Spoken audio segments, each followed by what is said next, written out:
ibadah umroh. Dan apa itu umroh? Umroh secara bahasa yaitu ziarah. Apa artinya ziarah dalam bahasa Indonesia? Yaitu mana ziarah? Berkunjung. Ahsantum. Yaitu mengunjungi. Dan secara istilah itu adalah ziarah ke Baitullah, yaitu kemana? Makkah, untuk menunaikan manasik. Manasik itu adalah kegiatan yang terangkum dalam satu hal, yaitu umrah. Bukan cuma satu kegiatan aja, tapi ada rangkaian kegiatan. Itu adalah manasik. Dan kemudian, sebelum kita bahas lebih detail lagi, kita harus tahu dulu hukum umrah. Umrah itu hukumnya wajib, sama seperti haji. Walaupun tidak termasuk dalam rukun Islam. Rukun Islam kan ada 5. Yang pertama, syahadat. Yang kedua, sholat. Yang ketiga, zakat. Yang keempat, puasa. Yang kelima, haji. Bagi yang mampu. Dan umroh itu satu paket, satu bundle dengan haji. Tata caranya, manasiknya itu mirip-mirip. Kecuali di umroh nggak ada yang namanya mabit di Musdalifah, nggak ada yang namanya wukuf di Arafah. Umrah itu sebenarnya simple. Kalau hari-hari santai, hari-hari tenang, waktu luang, itu 2 jam 3 jam insya Allah sudah selesai umrah. Kalau haji harus berhari-hari, nggak bisa cuman sekali 2 kali atau sehari 2 hari, nggak bisa. Dalilnya apa tentang wajibnya umrah? Allah Subhanahu wa taala berfirman, wa atimmul hajja wal umrata lillah, dan sempurnakanlah ibadah haji dan umrah karena Allah Subhanahu wa taala. Dalam tafsir As-Sa'di rahimahullahu taala, beliau menyebutkan makna ayat dari wa atimul hajja wal umrata lillah adalah kewajiban untuk menyempurnakan rukun-rukun dan amalan wajib pada kedua ibadah tersebut. Nanti insyaallah taala kita akan mempelajari apa itu rukun umrah, apa itu wajib dalam umroh. Karena kalau rukun tidak bisa dilaksanakan, maka otomatis sah nggak? Tidak sah. Begitu juga dengan yang wajib. Kalau wajib ditinggalkan, otomatis sah tidak? Tidak sah. Sebagaimana dalam sabda Nabi SAW, "Khudhu anni manasikakum." Ambillah dariku manasik kalian. Nabi Muhammad itu sudah menjelaskan, mencontohkan kepada kita tata cara dalam umroh, tata cara dalam haji. Kita tidak bisa serta-merta membuat kegiatan baru atau rangkaian yang baru. Misalnya Nabi SAW mengajarkan untuk tawaf, sa'i, dan tahallul. Sama dia ditambahkan lagi kegiatan yang lainnya. Itu tidak diperbolehkan. Karena kata Nabi apa? Khudhu anni manasikakum. Contohlah gimana manasikku terjadi, maka lakukanlah. Tidak boleh kita menambahkan atau mengurangi. Baik. Kedudukan umroh bagi wanita. Di sini Anda menyebutkan kenapa menyebutkan bab ini terlebih dahulu dibandingkan bab keutamaan umroh secara umumnya. Karena ini terdapat fadilah yang sangat agung, keutamaan yang sangat mulia. Sebenarnya bukan hanya bagi wanita, tapi bagi seluruh umat muslim.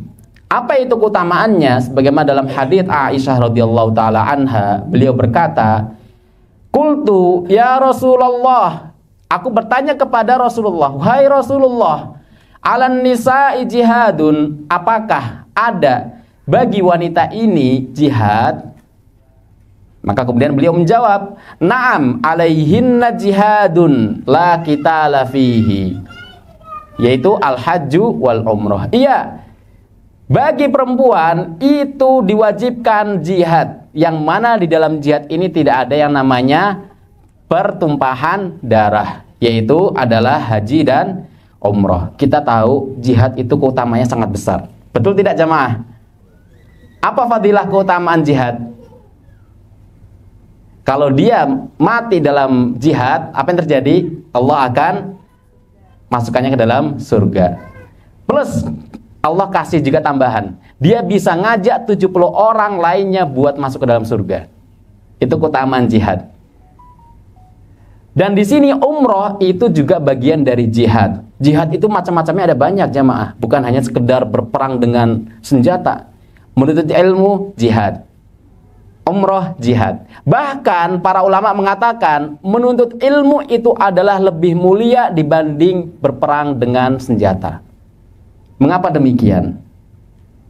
Karena kalau seorang berjihad, keutamanya buat siapa?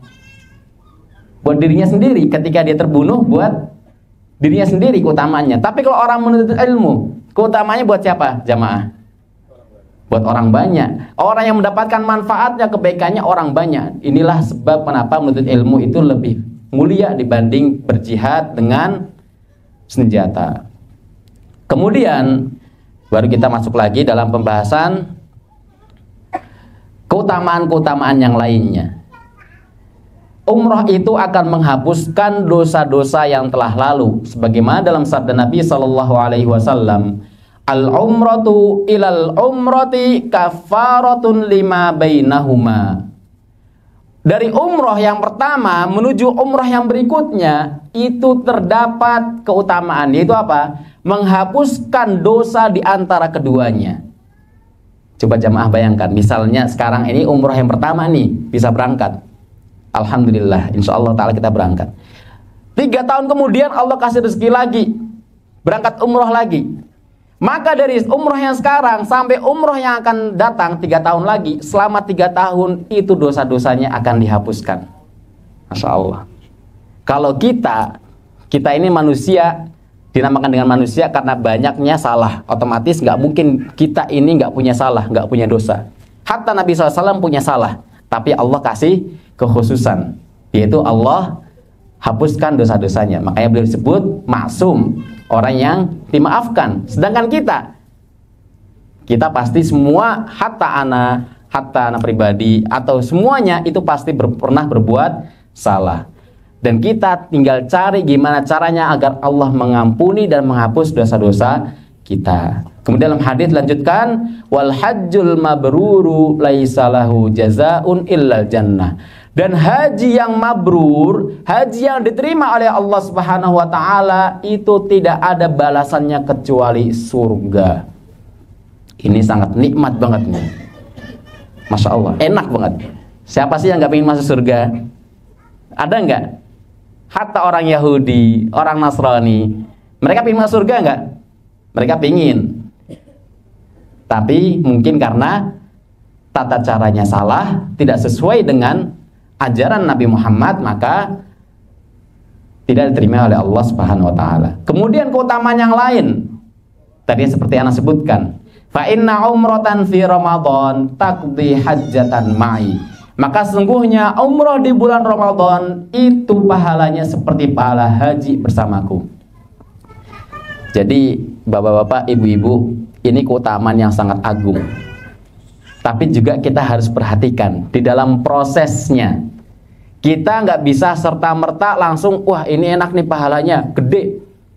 Kita juga harus perhatikan prosesnya. Dalam kaidah fikih disebutkan, semakin sulit ibadah itu dilakukan, maka akan semakin besar pahalanya itu yang didapatkan. Mengapa demikian? Karena Allah Subhanahu wa taala itu memberi ganjaran yang pertama bukan karena hasilnya, tapi apa yang Allah lihat? Prosesnya. Kita belajar, misalnya anak-anak kita belajar, apakah yang kita lihat ini rapotnya? Kita menyaksikan anak-anak kita belajar malam terus, pas belajar rajin, tapi qadarullah, takdir Allah ternyata nilainya rendah, anjlok. Apakah kita akan marah? Kenapa nilainya anjlok seperti itu? Padahal kita telah menyaksikan dengan mata kepala sendiri, anak kita benar-benar sungguh-sungguh. Tentu kita nggak mungkin marah, karena kalau kita marah namanya dolim, nggak adil. Betul tidak jamaah? Hakada.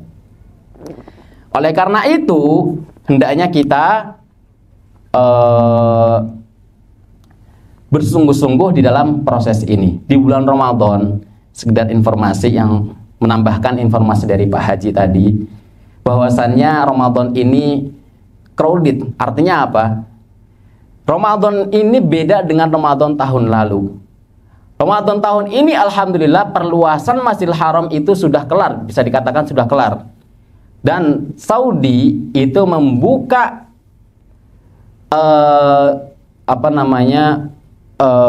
seat atau membuka kesempatan kepada jamaah yang ingin umroh itu sangat banyak banget. Tahun lalu orang yang melaksanakan ibadah umroh itu hanya sekitaran 3 sampai 4 juta di bulan Ramadan. Tahun ini itu mungkin sampai 7 atau bahkan sampai 10 juta jamaah yang akan melaksanakan ibadah Ramadan. Ini sangat banyak. Otomatis nanti ketika kita sampai sana, yang namanya Ramadan pasti capek. Itu yang pertama. Yang kedua, walaupun di Mekah ini saat ini kondisinya bukan musim panas, masih termasuk peralihan ke musim panas, tapi masih dingin, tapi pasti akan terasa lebih capek karena cuacanya lebih ekstrim dibanding di Indonesia. Jadi kita semuanya harus bersabar.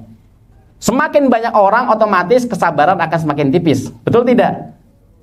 Nanti di sana mungkin kita akan dapati sikap polisi atau penjaganya di sana yang suka marah-marah atau suka teriak-teriak, maka jangan diambil dalam hati. Udah biarkan aja. Atau mungkin nanti kita akan didolimi, didorong-dorong atau lain sebagainya, atau bahkan tersakiti. Maka kita bersabar. Kenapa? Karena ganjarannya besar banget. Yaitu apa?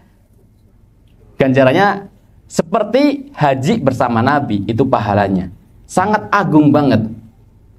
Sebelum melanjutkan dalam manasik, jadi anak ingin minta sekali lagi mengingatkan, nambahkan dari yang disampaikan Pak Haji. Jangan lupa membawa tadi jaket, sleeping bag, kemudian booster kayak vitamin dan lain sebagainya. Dan juga bawa misalnya amunisi lah istilahnya, misalnya roti atau snack atau jajanan yang bisa mengganjal perut kita. Nanti di bulan Ramadan, di hari-hari ganjil, usahakan kita tetap iktikaf. Caranya gimana? Kalau misalnya kita di hari-hari genapnya kita capek, udah kita nggak usah terlalu maksimal dalam ibadah. Misalnya di hari ke-20 kita capek, ya sudah, kita istirahat saja. Iktikaf tetap misalnya, karena kita dianjurkan untuk iktikaf. Seperti 10 hari terakhir bulan Ramadan kita dianjurkan untuk iktikaf. Kita tetap iktikaf, tapi nggak usah misalnya sholat tarawihnya nggak usah terlalu dipaksakan. Kalau capek boleh duduk jamaah, boleh duduk delosor istilahnya. Delosor di lantai boleh. Kalau misalnya capek boleh sholat sendiri nanti, aduh ternyata ayatnya panjang banget ya, anak sholat sendiri deh, boleh. Nanti sholat di Masjidil Haram, sholat tarawih sendiri nggak masalah. Baca surat-surat juz 30, surat Al-Ikhlas, Al-Falaq, An-Nas, gitu terus, nggak masalah insya Allah. Nah kemudian nanti baru di hari-hari ganjilnya, yang mana kemungkinan Lailatul Qadar itu diturunkan di hari ganjil, baru kita maksimalkan. Ditambahkan dengan booster tadi, bawa habatus sauda dan lain sebagainya. Agak. Baik, melanjutkan dari pembahasan kita, keutamaan umrah yang lainnya, sebagaimana dalam sabda Nabi SAW, tabi'u bainal haji wal umrah, ikutkanlah umrah kepada haji. Ini yang bagi yang hartanya berlebih, bisa mengikutkan haji plus umrah. Fa innahuma yanfiyanil faqra wadzunub. Maka kedua ibadah ini, haji dan umrah, itu akan menghilangkan yang pertama kefakiran, kemiskinan.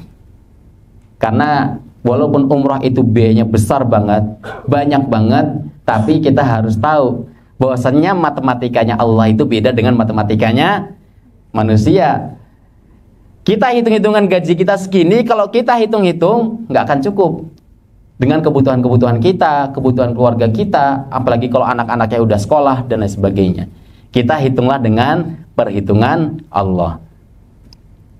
Kama yanfil kiru khobathul hadid, sebagaimana pembakaran itu menghilangkan karat pada besi, wadzahab pada emas, wal fiddah pada perak.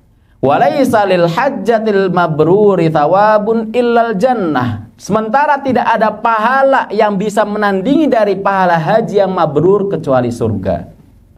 Jadi ini nikmat banget. Bukan berarti kita harus yang penting berangkat dengan harta yang haram. Enggak boleh. Salah satu ciri haji mabrur atau umroh kita diterima oleh Allah Subhanahu wa taala adalah keberkahan yang terdapat di dalam ibadah tersebut. Sebelum, ketika, dan setelah. Sebelum, dari mana kita mendapatkan harta tersebut? Kalau itu hartanya bersih, halal, maka insya Allah sudah ada satu step yang bagus.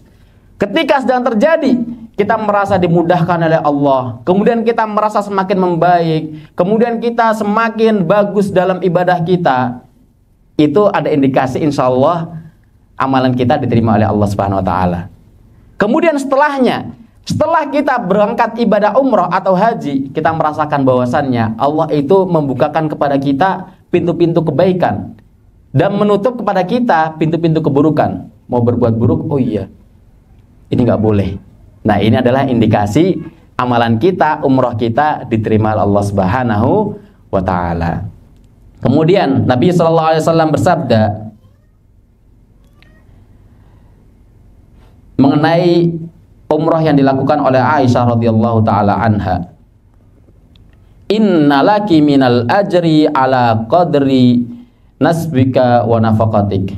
Kata Nabi sallallahu alaihi wasallam kepada Aisyah, sungguhnya kamu mendapatkan pahala sesuai kadar kesulitan dan pengorbananmu. Semakin besar pengorbanan, semakin besar pahala. Kita lihat bagaimana Nabi Ibrahim alaihissalam, beliau berkorban ketika mendapatkan mimpi, bahwasanya dalam mimpinya beliau menyembelih Nabi Ismail, dan beliau tahu bahwasanya itu adalah wahyu dari Allah. Maka kemudian beliau berkata kepada Ismail, dan Ismail mengatakan apa? Silahkanlah kalau itu adalah wahyu dari Allah. Maka saat itulah ketika Ibrahim akan melaksanakan yang diwahyukan oleh Allah, kemudian Allah menurunkan kambing atau domba sebagai ganti pengorbanan Nabi Ibrahim alaihissalam. Pengorbanan Nabi Ibrahim sangat besar, sangat kuat, sehingga Allah menjadikannya sebagai Khalil, kekasih Allah Subhanahu wa taala. Jadi kita perlu tanamkan dalam diri kita sendiri kaidah yang tadi. Semakin besar pengorbanan, maka akan semakin besar ganjarannya insyaallah ta'ala. Bukan berarti ketika nanti kita umroh, kenapa kita mendapatkan kesulitan terus, diusir, disuruh pindah, didorong-dorong. Wah, berarti umrohnya gak diterima sama Allah. Bukan seperti itu. Tapi kita berpendapat, berkeyakinan bahwasannya semakin berat kegiatan ibadah kita, semakin besar pula pahalanya insyaallah ta'ala. Baik, sekarang kita mulai masuk ke dalam pembahasan umroh. Kita jangan belajar manasiknya dulu, kita belajar ilmunya dulu. Yang pertama, syarat yang diwajibkan atasnya untuk melaksanakan ibadah umroh. Tentu yang pertama adalah muslim. Karena muslim itu adalah syarat utama, wajib. Makanya dalam rukun Islam disebutkan yang paling pertama adalah syahadat. Kalau orang dia sholat, dia zakat, dia sedekah, dan lain sebagainya, tapi ternyata dia bukan orang muslim, diterima nggak pahalanya sama Allah jemaah? Nggak bakal. Kecuali dia masuk Islam. Maka saat itulah kebaikan-kebaikan dia semasa sebelum menjadi Islam tetap ditulis oleh Allah Subhanahu wa taala, dan keburukan-keburukannya dihapus oleh Allah Subhanahu wa taala. Ini nikmat, tapi bukan berarti wah kita jadi kufur dulu, naudzubillah. Nggak boleh. Nanti tiba-tiba kita kufur dulu, Allah cabut nyawanya, langsung terhapus semua itu. Kemudian yang kedua, berakal. Karena seorang yang hilang akalnya atau tanda kutip gila itu diangkat catatannya, jadi dia tidak akan dihisab. Terus gimana sih orang gila kalau misalnya dia meninggal? Maka para ulama mengatakan, berpendapat, ketika orang gila meninggal, dia dihisab dalam kondisi ketika dia mesti menjadi waras. Sebelum gila bagaimana kondisinya? Kalau sebelum gila dia adalah orang yang salih, maka Allah akan masukkannya ke dalam surga. Sebagaimana dalam sabda Nabi sallallahu alaihi wasallam, rufi'al qalamu an thalathah. Telah diangkat pena ini, karena kita semuanya ini dicatat amalan kita. Telah diangkat catatan kita ini dari 3 hal. Yang pertama, anil majnuni hatta yufik. Dari orang gila yang hilang akalnya sampai ia tersadar. Wa 'anin naimi hatta yastaiqidz. Dan dari orang yang tertidur sampai dia bangun. Jadi kalau kita tidur qadarullah ternyata berbuat dosa, misalnya sampai mencelakai orang lain, maka dia di sisi Allah tidak kena azab. Walaupun di sisi manusia dia tetap dapat hukuman karena atas perbuatan dia. Wa 'anis sabi hatta yahtalim. Dan juga dari seorang anak kecil hingga ia balik. Sekarang ada pertanyaan nih misalnya, bagaimana hukum umrohnya anak kecil atau hukum hajinya anak kecil?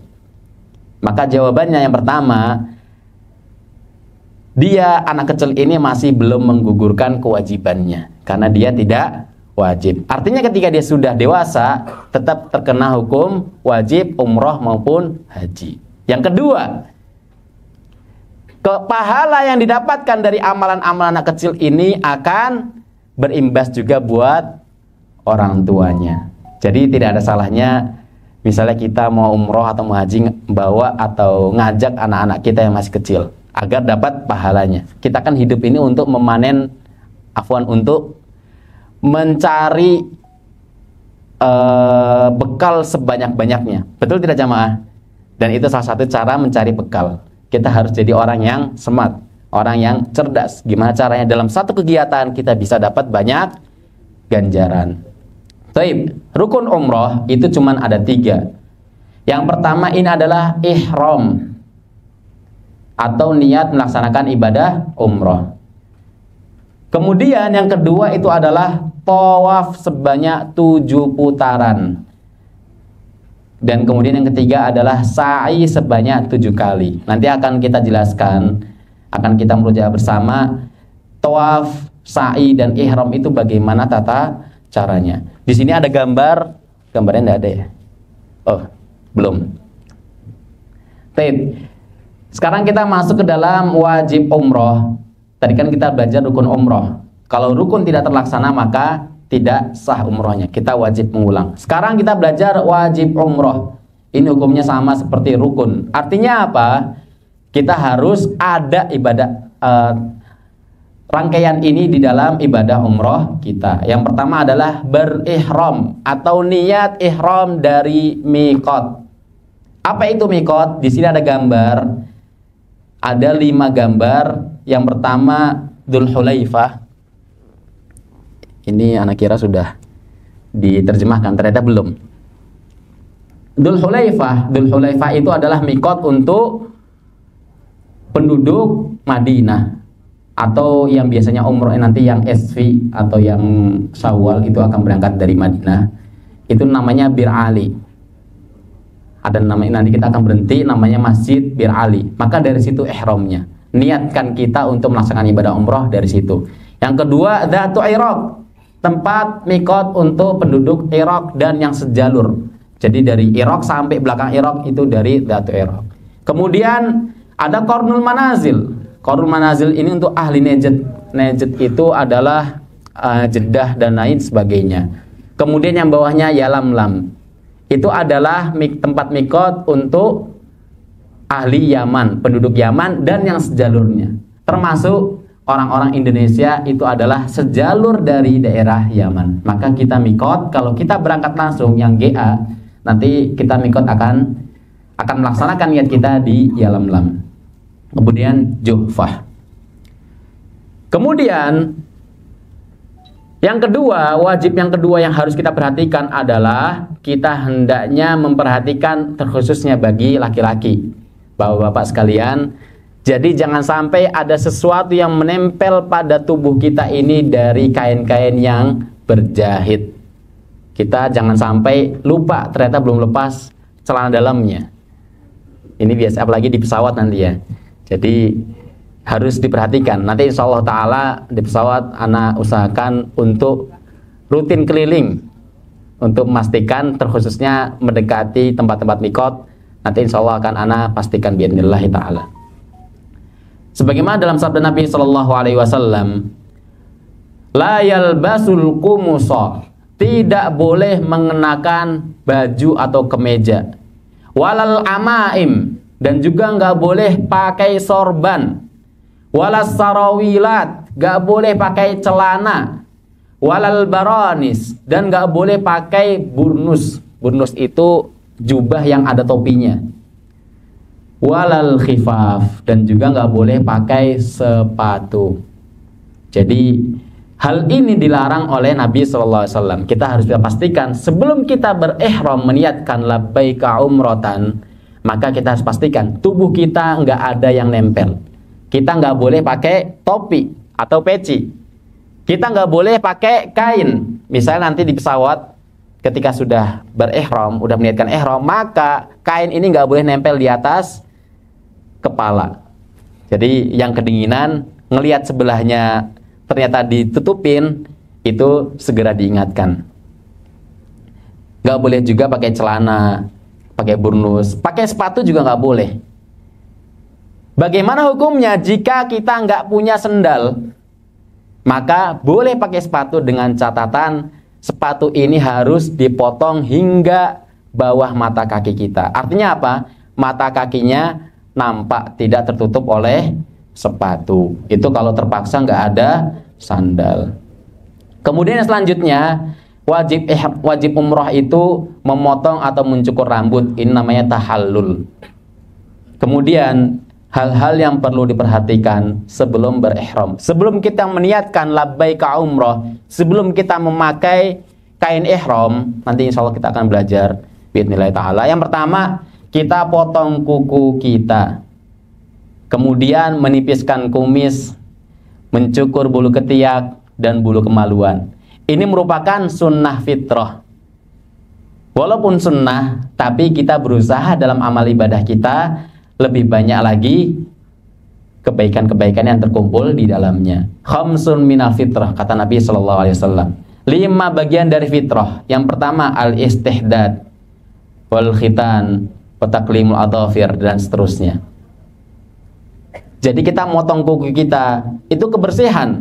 Kita menipiskan kumis kita agar menyelisihi orang-orang Yahudi, agar menyelisihi orang-orang Majusi, yaitu penyembah api. Kemudian yang kedua yang perlu diperhatikan, laki-laki hendaknya melepaskan pakaian yang membentuk lekuk tubuh kita dan mengenakan pakaian ihram.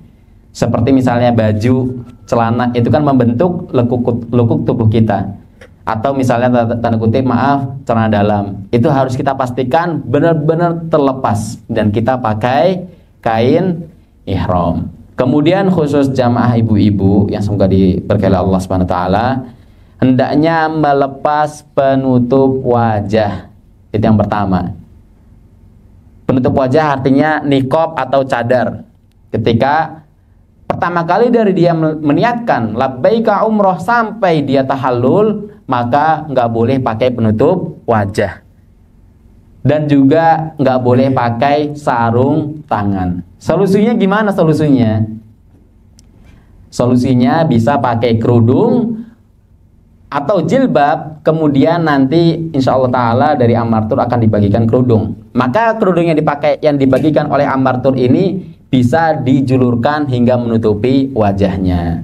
Atau pakai kerudung, kemudian kalau misalnya jamaah ibu-ibu itu biasanya beli abaya di Saudi, itu biasanya dapat kain panjang, betul tidak?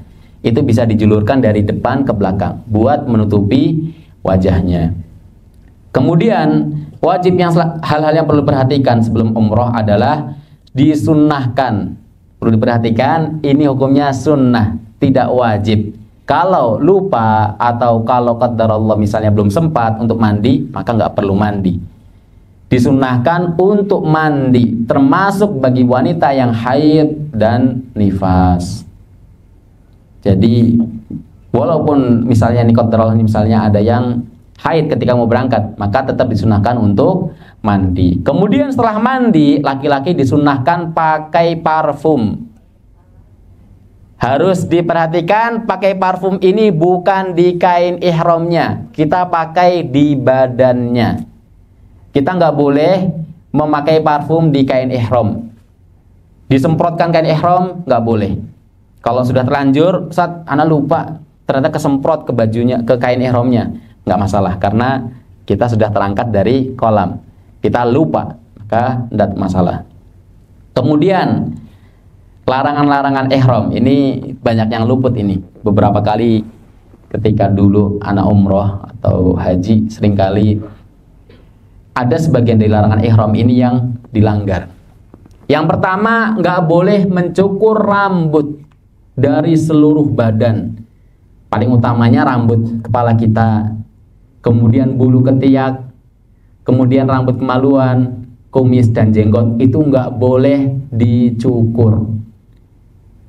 Sebagaimana dalam sabda Nabi Shallallahu Alaihi Wasallam, wala tahliku sabda dari firman Allah SWT dalam surat Al-Baqarah, wala tahliku ru'usakum hatta yablughul hadyu mahillah.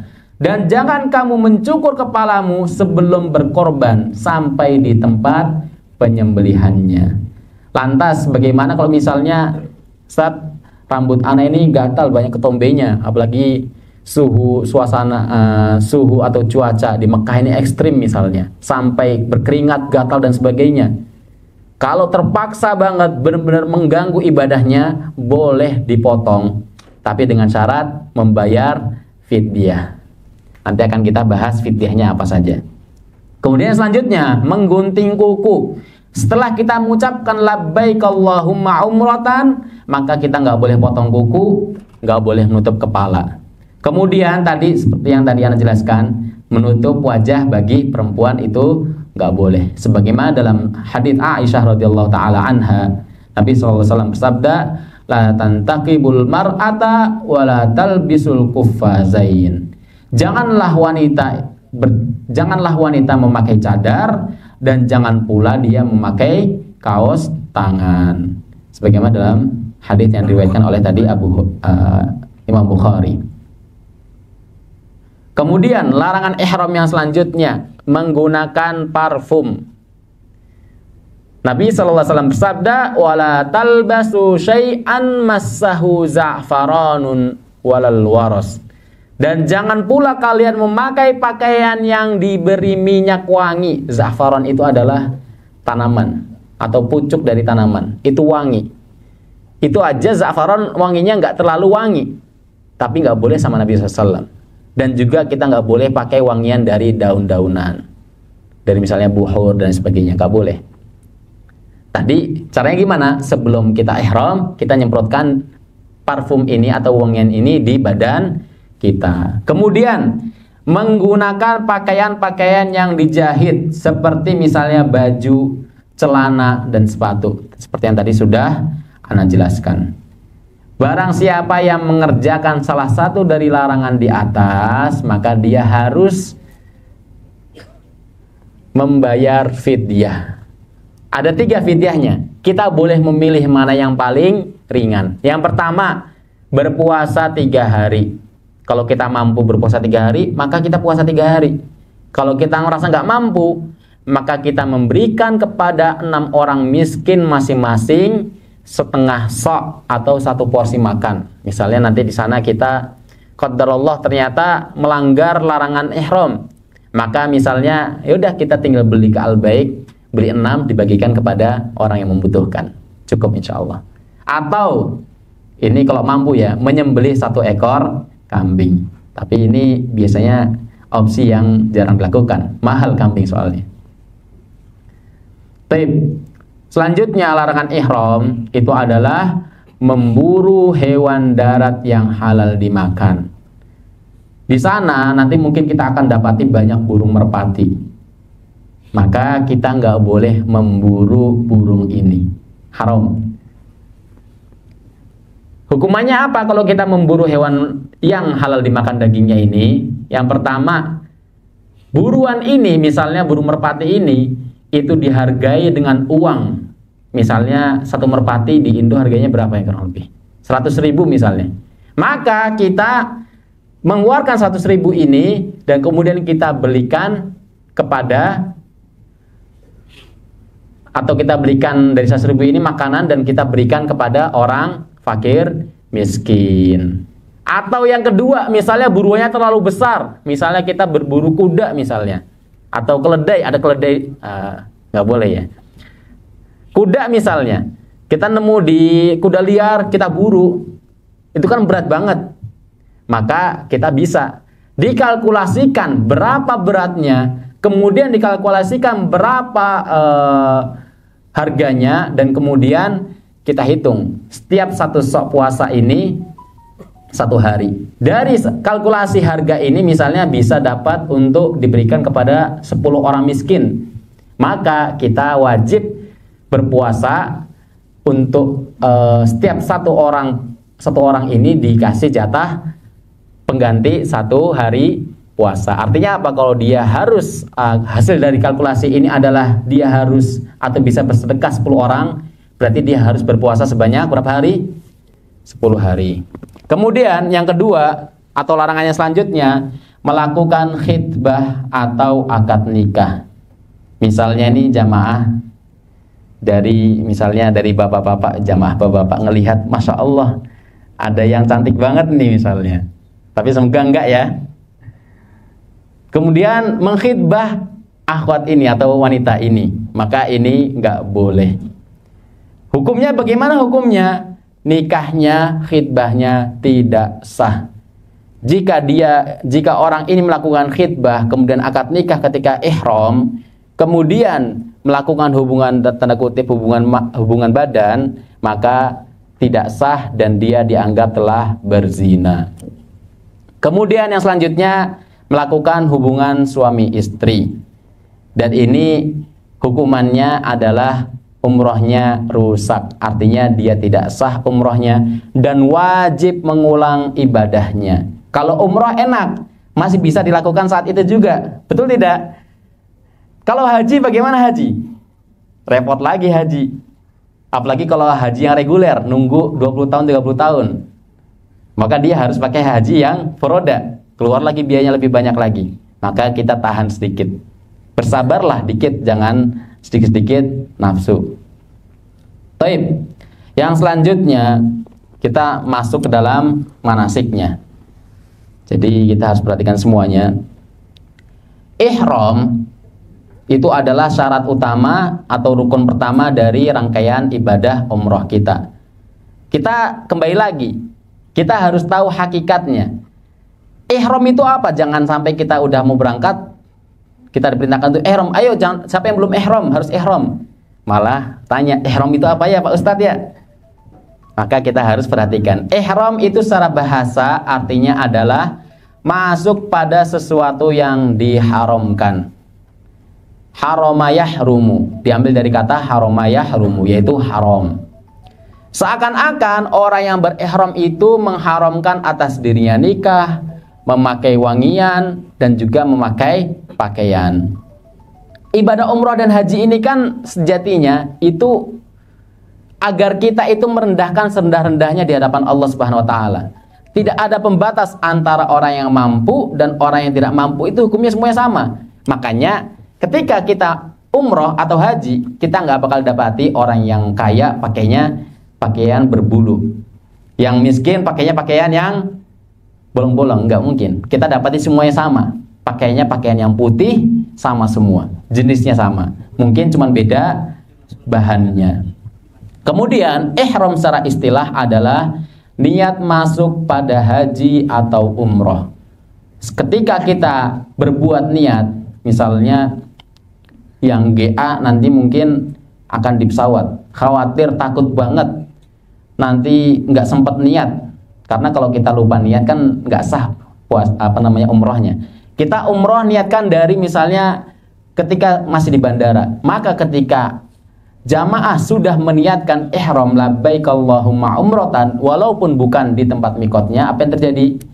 Maka dia sudah tidak boleh lagi melakukan pakai wangian, nggak boleh lagi pakai pakaian-pakaian yang berjahit. Ketika misalnya ternyata dia ini masih pakai celana dalam, maka dia harus melakukan fidyah, harus membayar fidyah yang 3 tadi.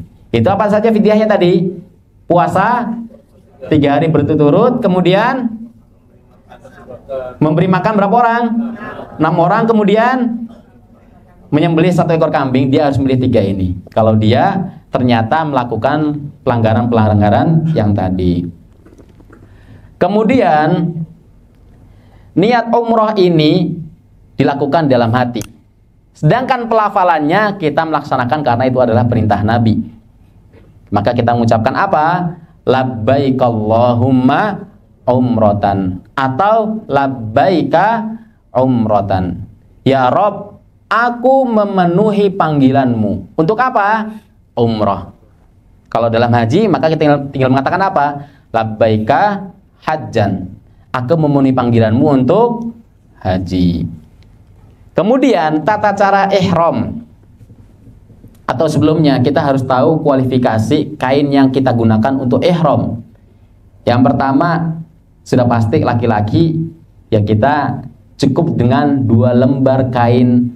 Yang satu digunakan untuk sarung. Alhamdulillah orang Indo ini udah lancar pakai sarung. Jadi sebenarnya tanpa sabuk bisa. Ana beberapa kali umrah itu pakai sabuk cuma 2 kali. Sisanya tanpa sabuk. Alhamdulillah malah lebih enak tanpa sabuk. Walaupun buat jaga-jaga nanti mungkin jamaah kita semuanya pakai sabuk lebih aman insya Allah. Karena kan nggak lucu lagi tawaf atau lagi sa'i tiba-tiba melorot gitu ya. Kemudian yang satu lagi sebagai penutup badan. Adapun untuk perempuan bebas pakai pakaian apapun yang penting menutupi badan kecuali muka dan telapak tangan. Telapak tangan ya berarti ini. Maka kita boleh pakai baju yang kainnya sampai sini, boleh. Yang penting telapak tangannya terbuka. Kita nggak boleh pakai, bukan kita. Kalau kita laki-laki juga. Jamaah perempuan, ibu-ibu nggak boleh pakai cadar, nggak boleh pakai niqab, dan nggak boleh pakai sarung tangan. Solusinya gimana? Yang tadi Ana sebutkan, pakai kain yang dijulurkan ke wajahnya hingga tertutup. Kemudian ada lagi kondisi kalau misalnya dia merasa tidak mampu menyelesaikan rangkaian ibadah umrohnya atau rangkaian ibadah hajinya, maka kita mengucapkan Allahumma mahalli au mahilli haitsu habastani. Ya Allah, tempat tahallul di mana engkau menahanku. Ini harus diucapkan kalau kita benar-benar merasa nggak yakin atau nggak mampu untuk melanjutkan rangkaian ibadahnya. Mengapa ini dikatakan? Kalau kita tidak mengatakan ini, kemudian ternyata kita tidak mampu melanjutkan rangkaian ibadah umrah kita, maka kita harus mengulang lagi di tahun berikutnya dan juga atau di kesempatan berikutnya, dan juga dia harus membayar fidyah. Tapi kalau dia udah mengucapkan ini, maka konsekuensi yang tadi tidak perlu dilakukan sebagaimana yang difatwakan oleh Syekh Ibnu Baz rahimahullah ta'ala. Kalau kita sudah mengucapkan ini karena kita tidak yakin tidak mampu, misalnya qadarullah kita sakit-sakitan, dan kalau misalnya dilanjutkan nanti akan tambah parah, memperburuk umroh kita, kesehatan kita, maka kita mengucapkan ini ketika emang benar-benar terjadi tidak bisa melanjutkan, ya sudah, dia tidak perlu membayar fidyah, dia tidak perlu mengulang lagi umrohnya. Ini konsekuensi yang sebenarnya besar akibatnya. Kemudian setelah kita mengucapkan labbaik Allahumma umroh, di pesawat nanti ketika sudah berihram, sudah meniatkan untuk umroh, kita membaca talbiyah. Coba jamaah dibaca bareng-bareng. Labbaik Allahumma labbaik, labbaik la syarika laka labbaik, innal hamda wan ni'mata laka wal mulk la syarika lak. Ini talbiyah ini dibaca dari semenjak dia ihram sampai sebelum masuk Masjidil Haram. Artinya ketika kita sudah di bis menuju dari bandara menuju hotel, kita tetap talbiyah. Ketika kita dari hotel ke Masjidil Haram, kita tetap talbiyah. Ketika sudah mulai masuk Masjidil Haram dan sudah memulai ihram, kita berhenti talbiyah. Setelah itu nggak perlu talbiyah. Ketika tawaf nggak perlu talbiyah. Ketika sa'i nggak perlu talbiyah.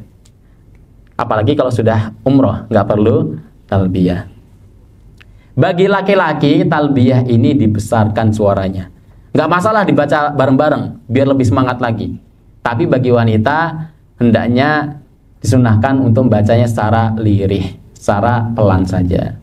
Kemudian saat sudah tiba di Masjidil Haram, anggap aja kita udah di Masjidil Haram nih, kita harus bisa pastikan untuk wudhu terlebih dahulu sebelum masuk masjid. Karena tawaf itu adalah hukumnya sama seperti sholat. Tawaf itu sama seperti sholat. Apa yang membedakan tawaf dengan sholat? Tawaf kita boleh ngobrol, boleh melakukan hal yang lainnya. Sedangkan sholat kita boleh ngobrol? Nggak boleh. Itu yang membedakan. Oleh karena itu, tawaf wajib untuk suci, harus wudu. Kemudian sebelum masuk Masjidil Haram, kita doa masuk masjid. Apa doanya? Allahumma ftahli abwaaba rahmatik. Ya Allah, bukakanlah untukku pintu-pintu rahmatmu. Kita ini hidup ini butuh banget sama yang namanya rahmat dari Allah Subhanahu wa taala. Apa itu rahmat? Kebaikan, kemurahan hati Allah Subhanahu wa taala. Kalau kita nggak dapat rahmat dari Allah, bisa nggak kita ibadah? Nggak bisa. Jamaah sekalian, menggerakkan hatinya, menggerakkan langkahnya ke sini itu rahmat dari Allah. Mengapa? Karena ini merupakan bagian dari ibadah, menuntut ilmu, atau bahkan jihad. Jadi jamaah sekalian, kita ini semuanya sedang berjihad, karena kita semua sedang menuntut ilmu. Kemudian sebelum kita masuk dalam bab tawaf, kita harus tahu nih posisi dan letak-letak Ka'bah. Jadi kita tidak salah. Dari nomor 1 Hajar Aswad, itu yang bulat di pojok, yang kayak mata bentuknya, itu Hajar Aswad. Kita disyariatkan untuk mencium Hajar Aswad. Kalau nggak bisa cukup menyentuhnya, kalau nggak bisa isyarat. Baik. Yang nomor 2 itu ada pintu Ka'bah. Kemudian nomor 3 yang di ujung atas itu adalah pancuran air kalau misalnya hujan dan sebagainya. Karena dulu Makkah itu pernah banjir sampai merusak Masjidil Haram dan juga merusak Ka'bah. Kemudian yang nomor 4 itu adalah pembatas syazrawan. Jadi kalau nanti jamaah di sini nggak ada bentuknya ya. Jadi kalau nanti jamaah umroh, tapi kayaknya mustahil nih, bukan mustahil, sulit kita untuk mendekat ke arah Ka'bah. Itu nanti di bawah itu ada kayak lantai yang nonjol, itu namanya syazrawan, atau istilahnya pondasi. Kemudian yang nomor 5 itu ada Hijr Ismail, yang lingkaran itu, setengah lingkaran. Kemudian yang nomor 6 itu adalah multazam, di bawah dinding, di bawah pintu, itu namanya multazam. Kemudian yang nomor 7 yang berdiri sendiri itu Maqam Ibrahim. Nanti kita akan ada rangkaian yang berkaitan tentang Maqam Ibrahim. Kemudian yang nomor 8 itu adalah Rukun Hajar Aswad, yang melingkari di daerah sekitar Hajar Aswad, namanya Rukun Hajar Aswad. Kemudian nomor 9, sisi yang satunya, kalau kita tawaf, sebelum menyentuh atau sebelum sampai sisi Hajar Aswad, sudutnya itu namanya Rukun Yamani. Nanti akan ada rangkaian yang berkaitan tentang Rukun Yamani. Kemudian nomor 10 namanya Rukun Syami. Ini hanya sekedar penamaan. Kemudian 11 Rukun Iraqi, sudut yang sebelahan dengan Hajar Aswad, berdekatan dengan Hijr Ismail. Kemudian yang nomor 12 Limut Ka'bah. Kemudian yang 13 garis lurus Hajar Aswad. Yang mana garis lurus ini, ketika kita melewati garis lurus ini, kita mengangkat tangan kita dan mengucapkan Allahu Akbar. Taib, sekarang kita membahas tawaf. Ketika kita sudah masuk Masjidil Haram, mengucapkan doa Allahumma ftahli abwaaba rahmatik. Kemudian sebelum kita melakukan tawaf, kita melakukan ittiba. Namanya ittiba, yaitu apa? Sebelum kita masukkan kain ihram kita itu tertutup semua pundak kita. Ketika kita mau mulai tawaf, kita ittiba. kita mengeluarkan lengan kita yang kanan, menampakkan lengan kita yang kanan dan menyampirkannya. Jadi yang tertutup hanya lengan tangan, hanya lengan kiri. Yang kanan kita biarkan terbuka. Kemudian setelah itu, setelah ittiba, barulah kita ke Hajar Aswad. Kita menghadap ke Hajar Aswad. Kalau kita bisa menciumnya, kita cium Hajar Aswad. Kalau kita nggak bisa menciumnya, kita nggak perlu paksakan. Mengapa demikian? Kata Umar bin Khattab radhiyallahu taala anhu, yang artinya, kalau seandainya atau Hajar Aswad, beliau ini berkata kepada Hajar Aswad, engkau Hajar Aswad itu hanya sekedar batu yang nggak bisa mendatangkan manfaat dan nggak bisa mendatangkan madorot atau keburukan. Kalau andai kata Nabi Muhammad SAW tidak menciumnya, niscaya aku tidak akan menciumnya. Karena emang Hajar Aswad hanya sekedar batu, betul tidak? Bedanya Hajar Aswad batu dari surga. Kenapa kita mencium Hajar Aswad? Karena kita mengikuti Nabi. Bukan berarti kita menyembah batu, tidak. Tapi kita hanya mengikuti perintah Nabi. Kemudian kalau nggak bisa, kita cukup menghadap ke Hajar Aswad, mengangkat tangan dan mengucapkan Allahu Akbar. Atau lengkapnya Bismillah Allahu Akbar. Lalu mengusapnya dengan tangan kanan dan menciumnya. Ini kalau misalnya dia bisa mencium Hajar Aswad. Kalau nggak bisa, nggak perlu. Ini yang banyak terjadi ini, yang banyak salah paham. Kalau kita nggak bisa nyentuh Hajar Aswad, kita nggak perlu cium tangan seperti ini kemudian diangkat seperti ini. Nggak perlu. Kita cukup angkat tangan, Bismillah Allahu Akbar, kemudian sudah kita lanjutkan lagi tawafnya. Kemudian ketika mengelilingi Ka'bah, kita tidak perlu berdesak-desakan dan tidak perlu sampai membuat orang lain terdolimi. Kita harus hati-hati. Dalam sabda Nabi Sallallahu Alaihi Wasallam, wattaqu da'watal madlum, dan bertakwalah, takutlah dari doanya orang yang terdolimi. Mungkin kita karena kita saking semangatnya sampai dorong-dorong jamaah yang depannya, dan jamaah yang depannya itu terdolimi, merasa terdolimi, kemudian mendoakan. Wah, bahaya nih, apalagi pas lagi umroh, apalagi di Masjidil Haram nih, dekat Ka'bah, lagi ibadah.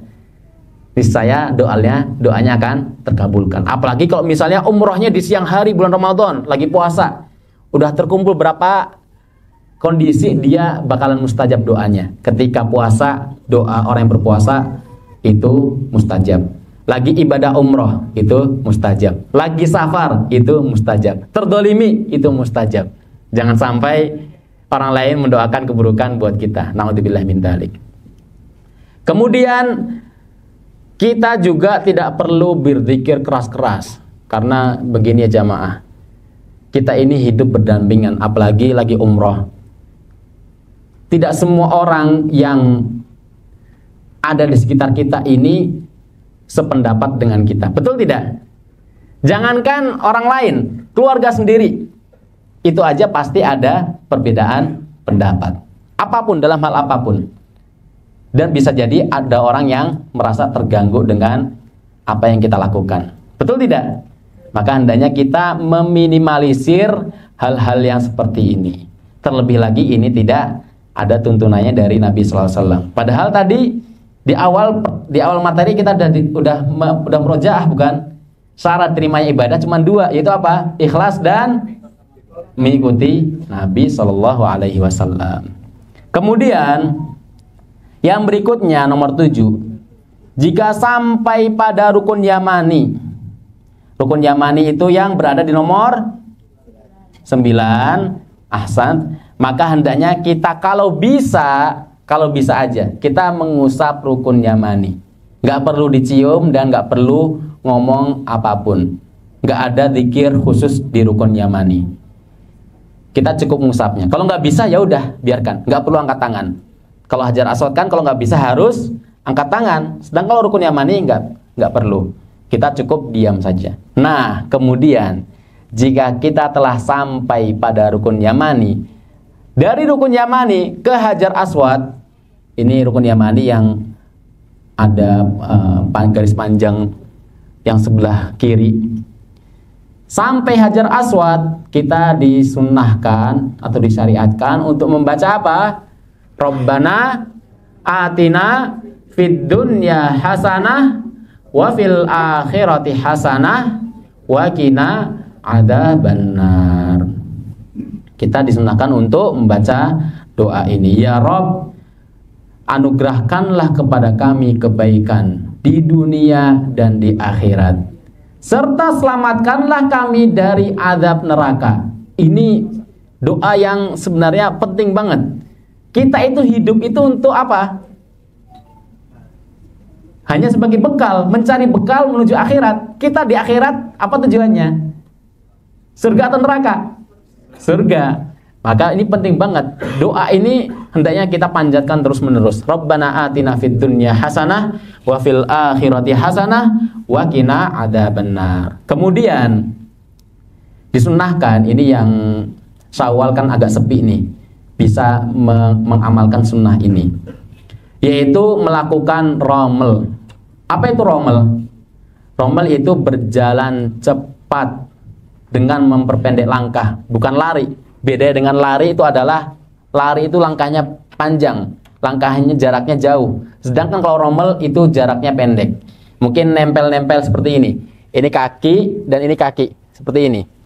Tapi dipercepat kalau mampu. Kalau misalnya sangat rame, maka kita nggak perlu. Dan nanti jamaah, Anda ingatkan sekali lagi, tetap harus sabar. Karena kondisi umroh saat ini, apalagi 10 hari terakhir, mungkin itu sangat ramai, atau bahkan kondisinya bisa melebihi kondisi di saat haji. Mungkin kita akan terdorong orang lain. Mungkin saking padatnya, kita akan kesulitan untuk tawaf dan sebagainya. Yang harusnya setengah jam selesai, bisa sampai 2 jam, 3 jam atau lebih. Kita harus bersabar. Kalau dulu haji, anak dulu haji, alhamdulillah, hanya sekedar sharing pengalaman. Itu setelah COVID langsung. Waktu itu dijatah baru cuman 1 juta jamaah yang haji. Itu aja ketika anak tawaf, anak dapat di halaman yang bawah, kita nyebutnya sohan di piringnya, itu aja susah untuk bergerak. Anak menggerakkan kaki itu seperti kayak main, atau seperti anak kecil yang lagi ngambek. Jalannya gini, pelan banget. Bahkan ketika teman anak yang di atas tawaf, mereka udah selesai duluan dibanding anak. Itu bisa sampai 3 jam kalau nggak salah waktu itu. Apalagi ini Ramadan, tentu akan lebih padat lagi. Kemudian ketika sejajar dengan Hajar Aswad, patokannya apa patokannya? Ketika kita udah melewati rukun Yamani, kemudian mendekati Hajar Aswad, bapak-bapak atau ibu-ibu tinggal lihat di Hajar Aswad patokannya. Lurusannya sampai nanti biasanya ada, atau nanti di masjid itu ada lampu warna hijau. Itulah patokannya. Saat sudah melihat itu udah sejajar, maka mengangkat tangan dan mengucapkan Bismillah, Allahu Akbar. Hal seperti ini diulang sebanyak 3 kali. Kemudian tawaf tadi disempurnakan sebanyak 7 kali putaran dari Hajar Aswad selesai sampai Hajar Aswad lagi. Kalau sudah selesai tawaf, apa yang dilakukan?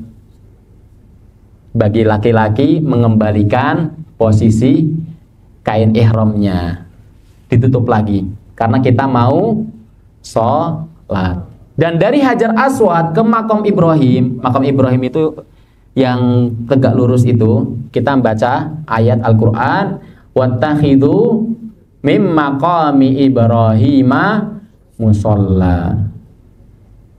Dan jadikanlah sebagian Maqam Ibrahim sebagai tempat sholat. Kita disunnahkan untuk sholat 2 rakaat di belakang Maqam Ibrahim. Kalau nggak dapat saking fullnya, terserah mau sholat di mana aja di Masjidil Haram, bebas. Nggak harus di belakang Maqam Ibrahim. Rakaat pertama setelah baca Al-Fatihah, kita baca surat Al-Kafirun. Ini surat yang pendek, tapi mudah-mudah susah. Betul tidak? 2 ayat sama, mirip. Jadi kita harus benar-benar hafal nih, di luar kepala. Jangan sampai kita lupa. Tiba-tiba kok kenapa Al-Kafirun jadi panjang banget, jadi 1 menit bacaannya. Ternyata ulang lagi dari awal lagi. Kemudian pada rakaat kedua baca surat Al-Ikhlas. Insya Allah ini hafal semua. Kalau misalnya ngerasa Al-Ikhlas itu kepanjangan, boleh membaca surat yang lainnya. Ustaz, anak capek Ustaz. Yaudah boleh membaca 1 ayat surat Al-Qalam, Nun atau Alif Lam Mim. Itu kan belum kan dengan 1 ayat. Atau misalnya ayat yang pendek-pendek, Wal Asr, langsung Allahu Akbar. Itu boleh. Yang penting dia tetap sholat. Kemudian setelah itu, setelah dia sholat, disunnahkan untuk minum air zam-zam. Besok yang GA dan SV ini yang Ramadan, tinggal kita lihat nih kapan kita umroh. Kalau umrohnya pagi-pagi setelah subuh, nggak mungkin dong kita minum air zam-zam. Maka cukup kita siram kepala dengan air zam-zam. Mendinginkan kepala, biar adem dikit lah. Karena kita berdesak-desakan, lelah, harus seger dulu. Jangan melanjutkan sa'i itu dengan kepala yang penuh penat. Yang ada nanti doa nggak fokus. Doanya niatnya mau kebaikan malah terjadi keburukan. Naudzubillahi min dzalik. Kemudian kalau mampu kembali ke Hajar Aswad, bertakbir dan mencium Hajar Aswad kalau mampu, kalau memungkinkan. Tapi kayaknya susah, maka kita langsung menuju tempat sa'i. Dan kemudian kita menuju ke tempat sa'i itu ada di gambar yang tengah. Sa'i itu kan bukit pada asalnya, betul tidak? Kita melaksanakan berkeliling dari Bukit Sofa menuju Bukit Marwah. Maka ketika kita akan menaiki Bukit Sofa, kita membaca ayat Innas Sofa wal Marwata min sya'airillah. Kemudian kita memulai bacaan untuk sa'i. Abda'u bima bada Allahu bihi. Aku memulai dengan Allah, dengan apa yang Allah mulai dengannya. Ini rangkaian ibadah umroh ini terinspirasi dari perjalanannya Hajar, Siti Hajar, istri dari Nabi Ibrahim alaihissalam, ibunda dari Nabi siapa? Ismail alaihissalam. Di saat beliau sedang mencari air, hakada. Kemudian kita melanjutkan sa'i. Itu sebelum kita masuk dalam pembahasan sa'i, kita lihat itu ada ilustrasi tempat sa'i. Yang sebelah kiri atau yang dekat layar, paling pinggir dari layar itu adalah Bukit Sofa. Kita memulai sa'i dari Bukit Sofa.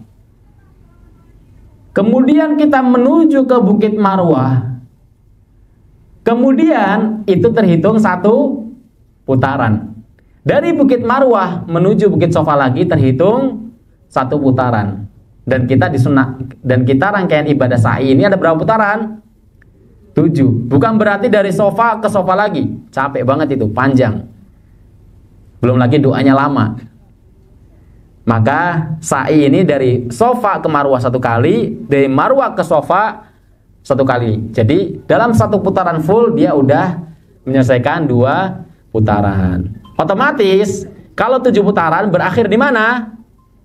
Di Marwah. Dan kemudian kita melanjutkan dari manasiknya.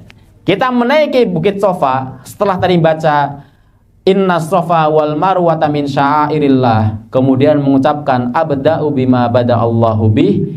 Kemudian kita menghadap ke Ka'bah, mengangkat tangan kita dan juga mengucapkan doa Allahu Akbar, Allahu Akbar, Allahu Akbar, la ilaha illallah wahdahu la syarikalah, lahul mulku wa lahul hamdu wa huwa ala kulli syai'in qadir, la ilaha illallah wahdah anjaza wa'dah wa nasara abdah wa hazamal ahzaba wahdah.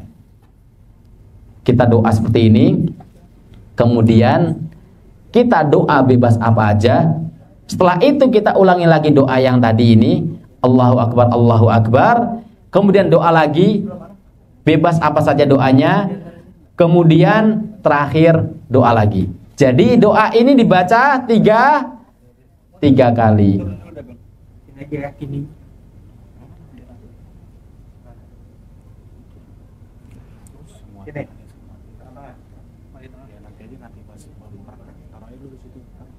Nanti dimundurin itu ya.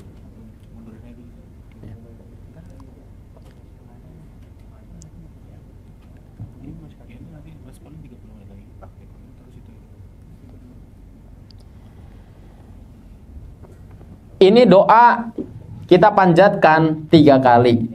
Di setiap doa ini kita bebas doa apa aja.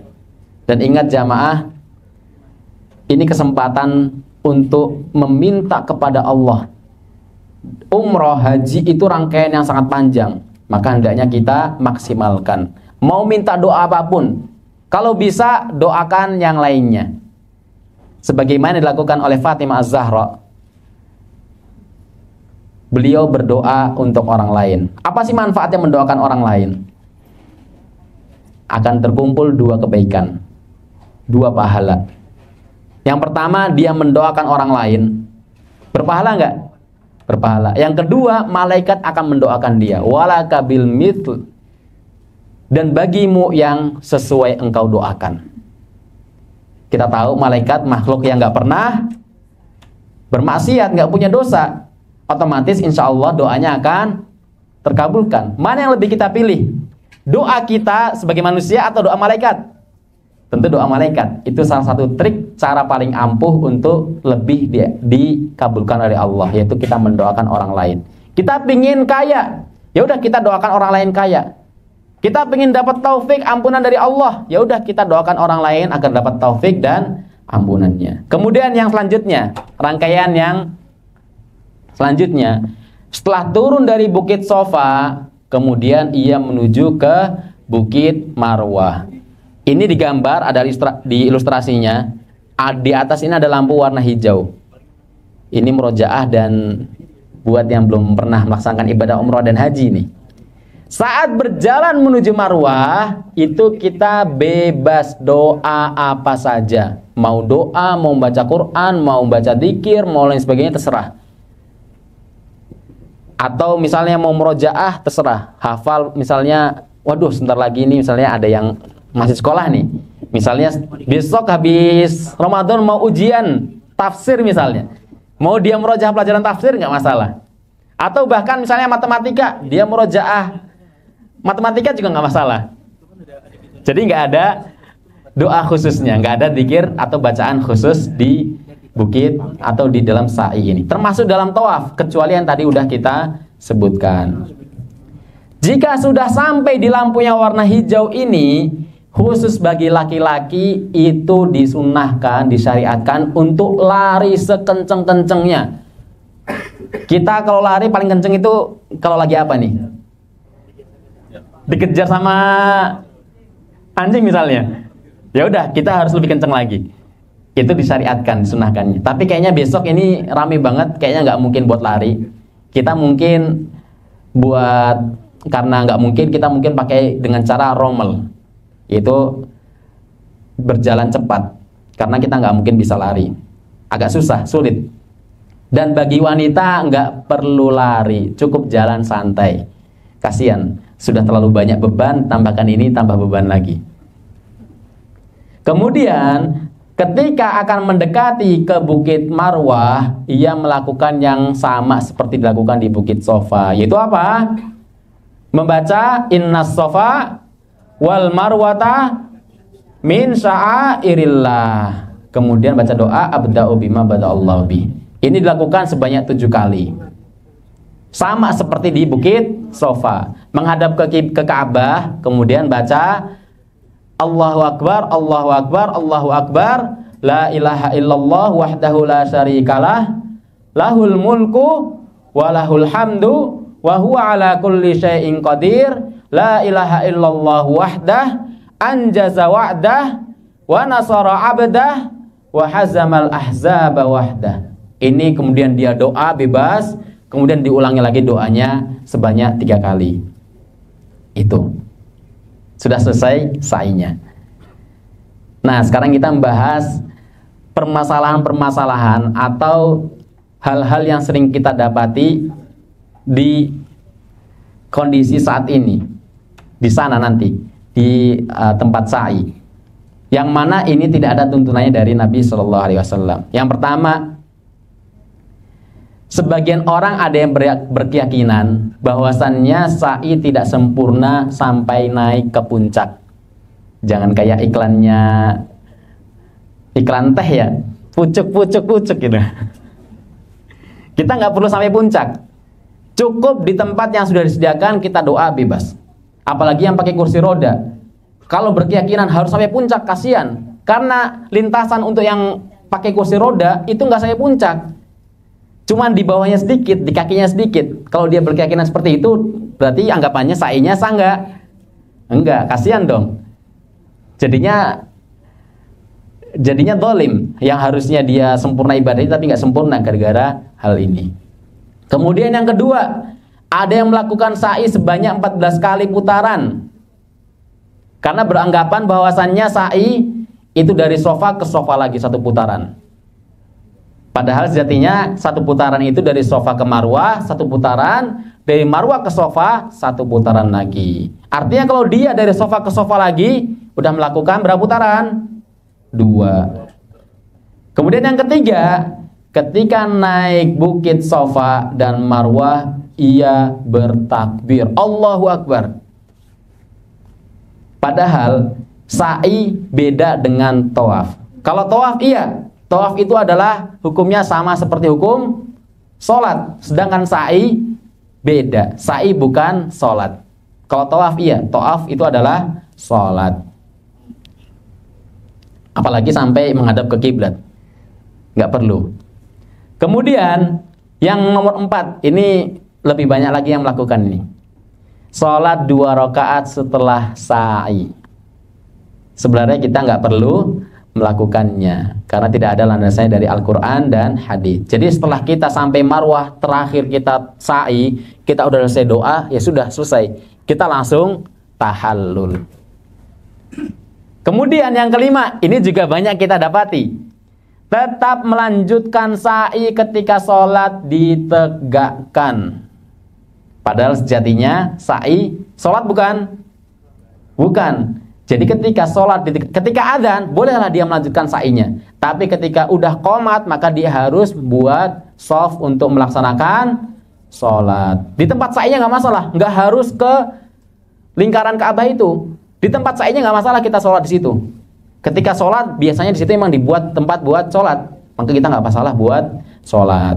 Nah yang terakhir, pembahasan rangkaian dari rukun umroh, yaitu apa? Tahallul.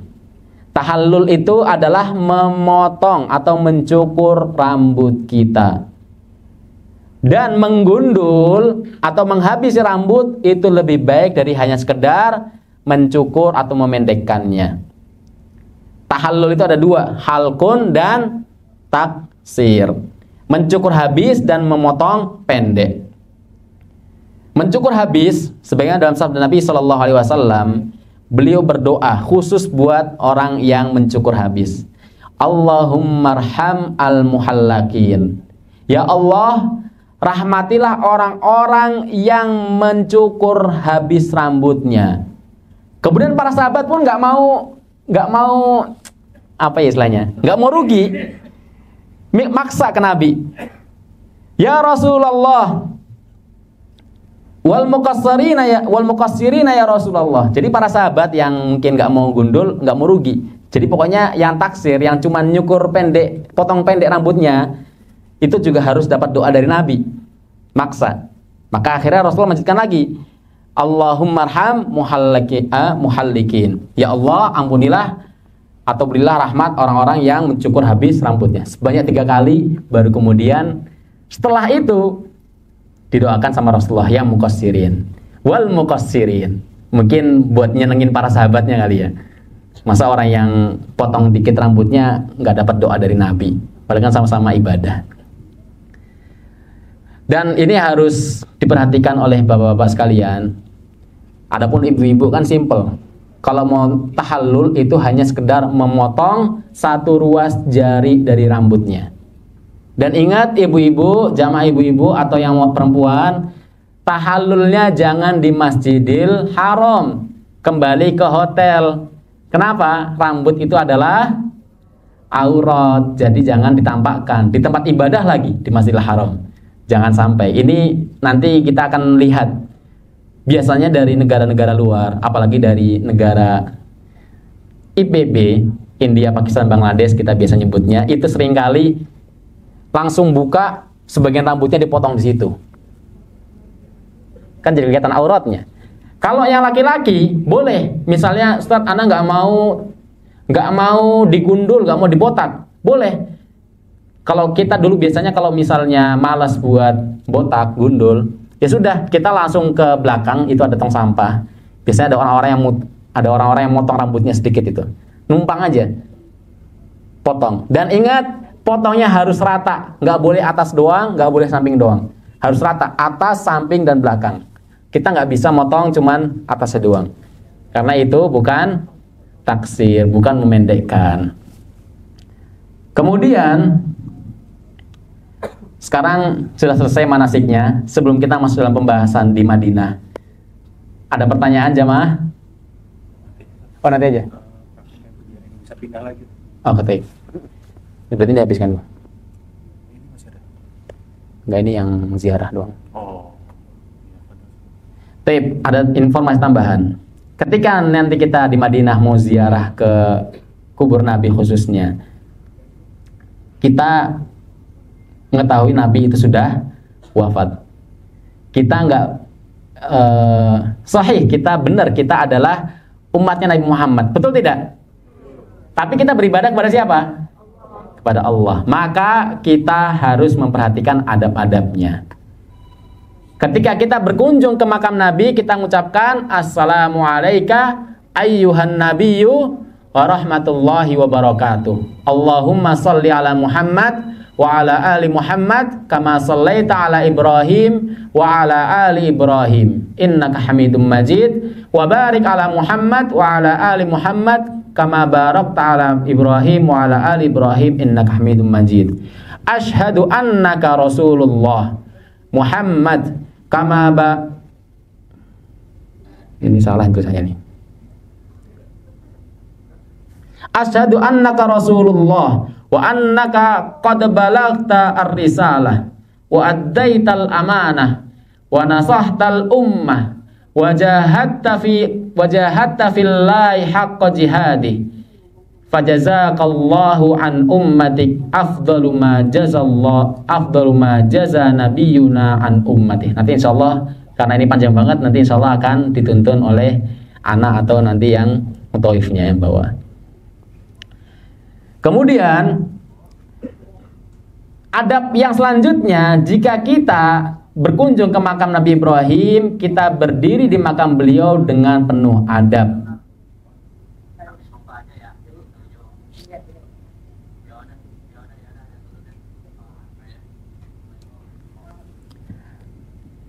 Dan juga kita berkunjung ke makam Umar bin Khattab, makam Abu Bakar, nggak ada amalan khusus. Dan berikut adalah larangan-larangan di saat ziarah ke makam Nabi Muhammad SAW. Yang pertama, meminta doa langsung kepada Nabi, atau istilahnya bertawassul kepada beliau. Ini hukumnya apa? Boleh nggak? Nggak boleh, karena meminta doa atau bertawassul kepada mayit hukumnya syirik, nggak boleh jamaah. Jadi kita menjaga. Karena udah mubadir, habis umroh, beribadah di bulan Ramadan full, terus kita berbuat kesyirikan. Naudzubillah min dzalik. Takutnya, khawatirnya nanti amal ibadahnya terhapus. Sia-sia nggak? Sia-sia, padahal kita capek-capek di bulan Ramadan. Kemudian yang kedua, meletakkan kedua tangan di dada ketika menghadap kubur. Nabi Muhammad sudah wafat. Kita nggak perlu bersikap seperti saat beliau masih hidup. Mungkin kita bertemu teman kita, atau sekedar untuk menghormatinya kita bertemu sama orang kayak gini, betul nggak? Maka di saat kita ke makam Nabi Muhammad, kita nggak perlu meletakkan tangan kita di dada. Cukup berdoa Assalamualaikum ya Assalamualaikum, apa tadi doanya? Ayuhan Nabi wa rahmatullahi wabarakatuh. Kemudian yang selanjutnya, larangan selama menziarahi makam Nabi Muhammad adalah mengusap dinding yang ada di sana. Apalagi pintu dari rumahnya Aisyah. Ini nggak boleh.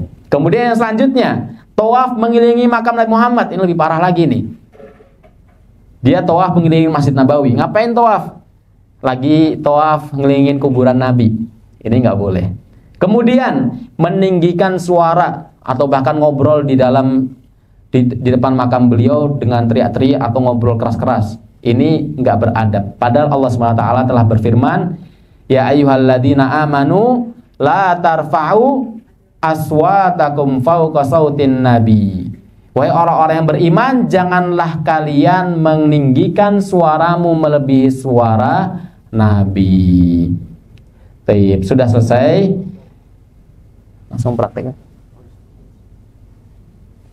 Baik, mungkin kita langsung praktek semuanya pengen.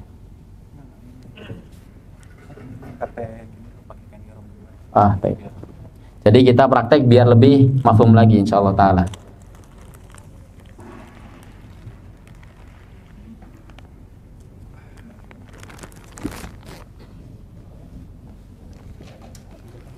Okay. Cek.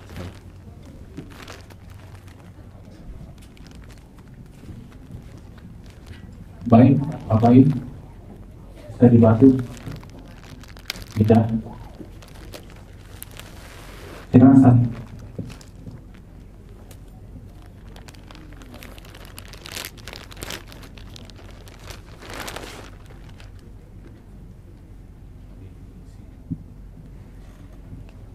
Oke, di sini aja, biar lebih kelihatan.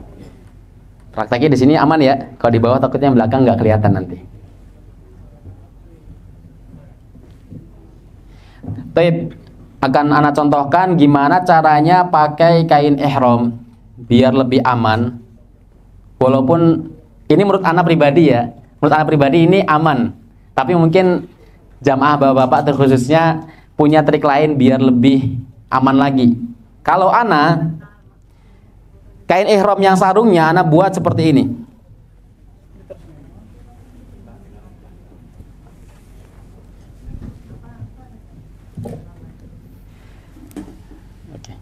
Baik, jadi kain ihram kita pakai gunakan seperti kita gunakan sarung. Kita pakai seperti ini. Dan yang bagian belakang lebih dipanjangkan. Kenapa? Karena ini kain ihram beda dengan sarung yang dijahit. Otomatis ketika kita melangkah kaki, kalau sama, takutnya nanti akan terbuka tengahnya. Jadi kita lebihkan bagian belakangnya untuk menutupi. Jadi kita buat seperti ini.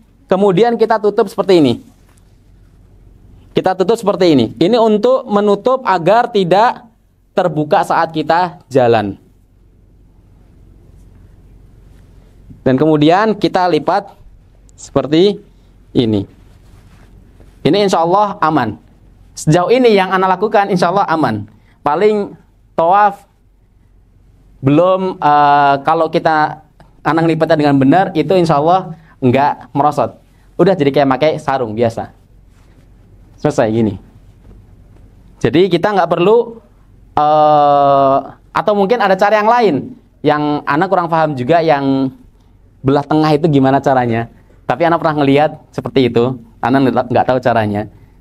Kemudian kita pakai yang ini. Itu seperti ini. Jadi saat kita pakai kain ihram, di saat berihram, niatkan ihram, kita cukup seperti ini. Atau misalnya kita kepanasan dibuka nggak masalah. Tapi ketika kita akan mulai tawaf, kita melakukan ittiba. Yaitu apa? Mengeluarkan kain dari lengan kanan dan kita ke belakangin. Hakada. Jadi kalau misalnya ini merosot, gimana caranya biar nggak merosot? Kalau misalnya jamaah nanti membawa tas atau lain sebagainya, anak contohkan.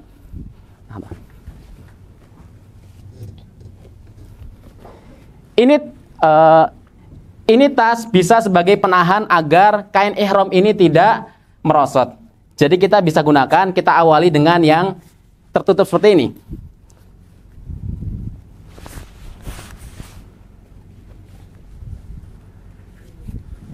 Kita bisa caranya seperti ini. Apa nih? Ribet juga deh.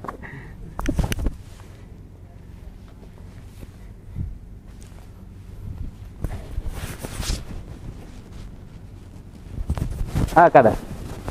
Jadi seperti ini kita tutup kain ihram kita. Kemudian kita jepit yang sebelah kanan dengan tali tas kita atau tali tali tas kita. Kemudian yang kiri kita jepit juga dengan tali tas yang kiri. Ini agak pendek ya.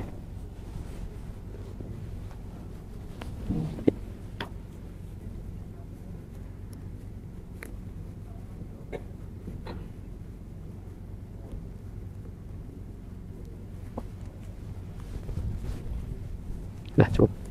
Bismillah.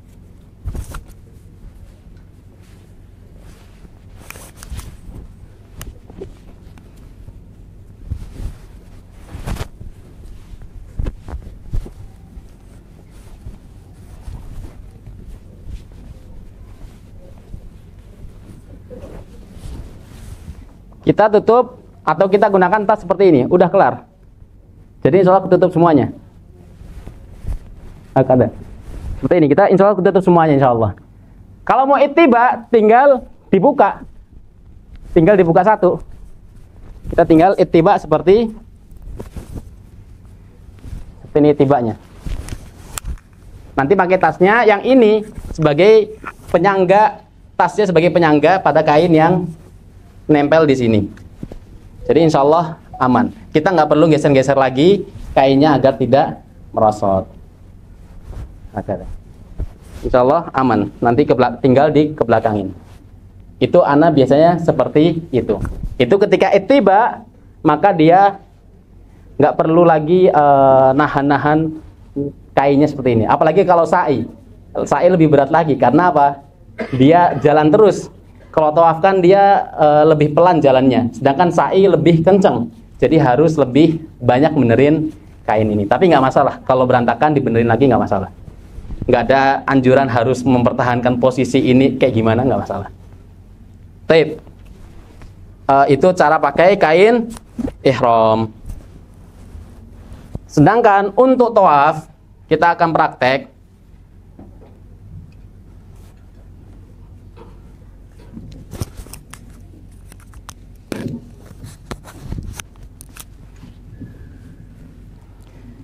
Untuk tawaf kita akan praktek, misalnya ini adalah Hajar Aswad, maka kita memulai ihram kita dari Hajar Aswad, yaitu dari sebelah sini, dan kemudian kita ittiba.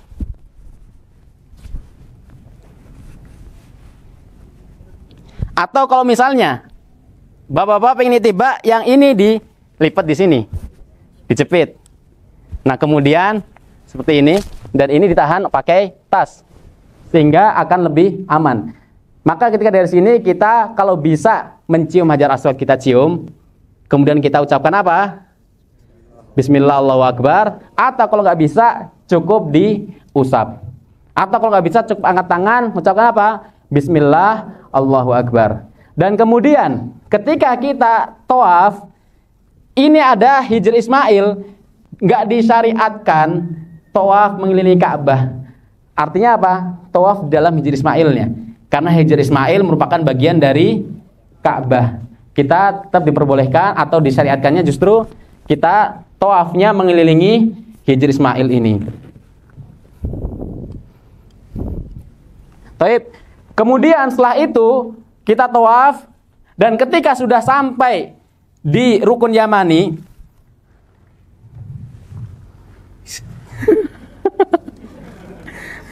ketika sudah sampai di Rukun Yamani,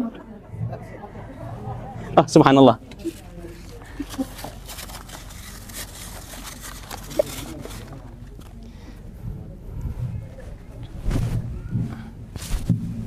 Ketika kita sudah sampai Rukun Yamani, kita menyentuh Rukun Yamani tanpa perlu baca doa apapun.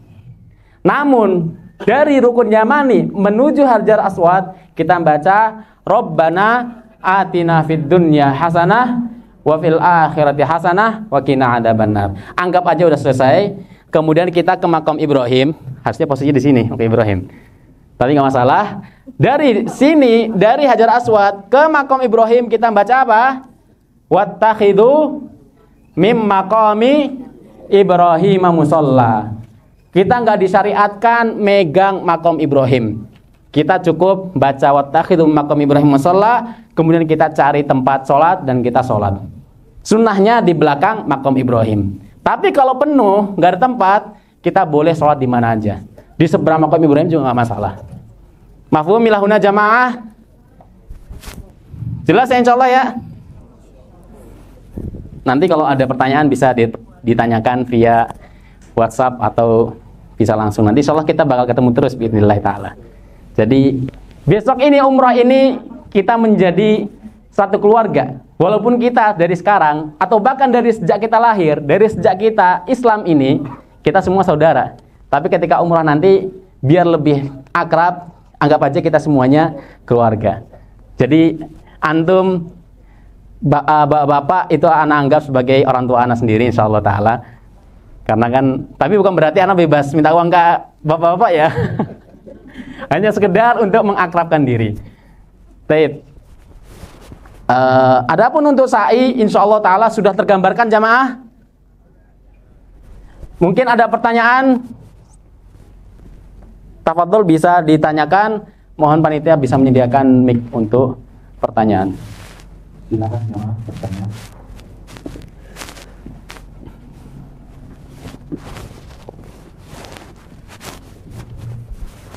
Udah, pinggiran aja. Kalau udah pinggiran dulu nih. Lombain.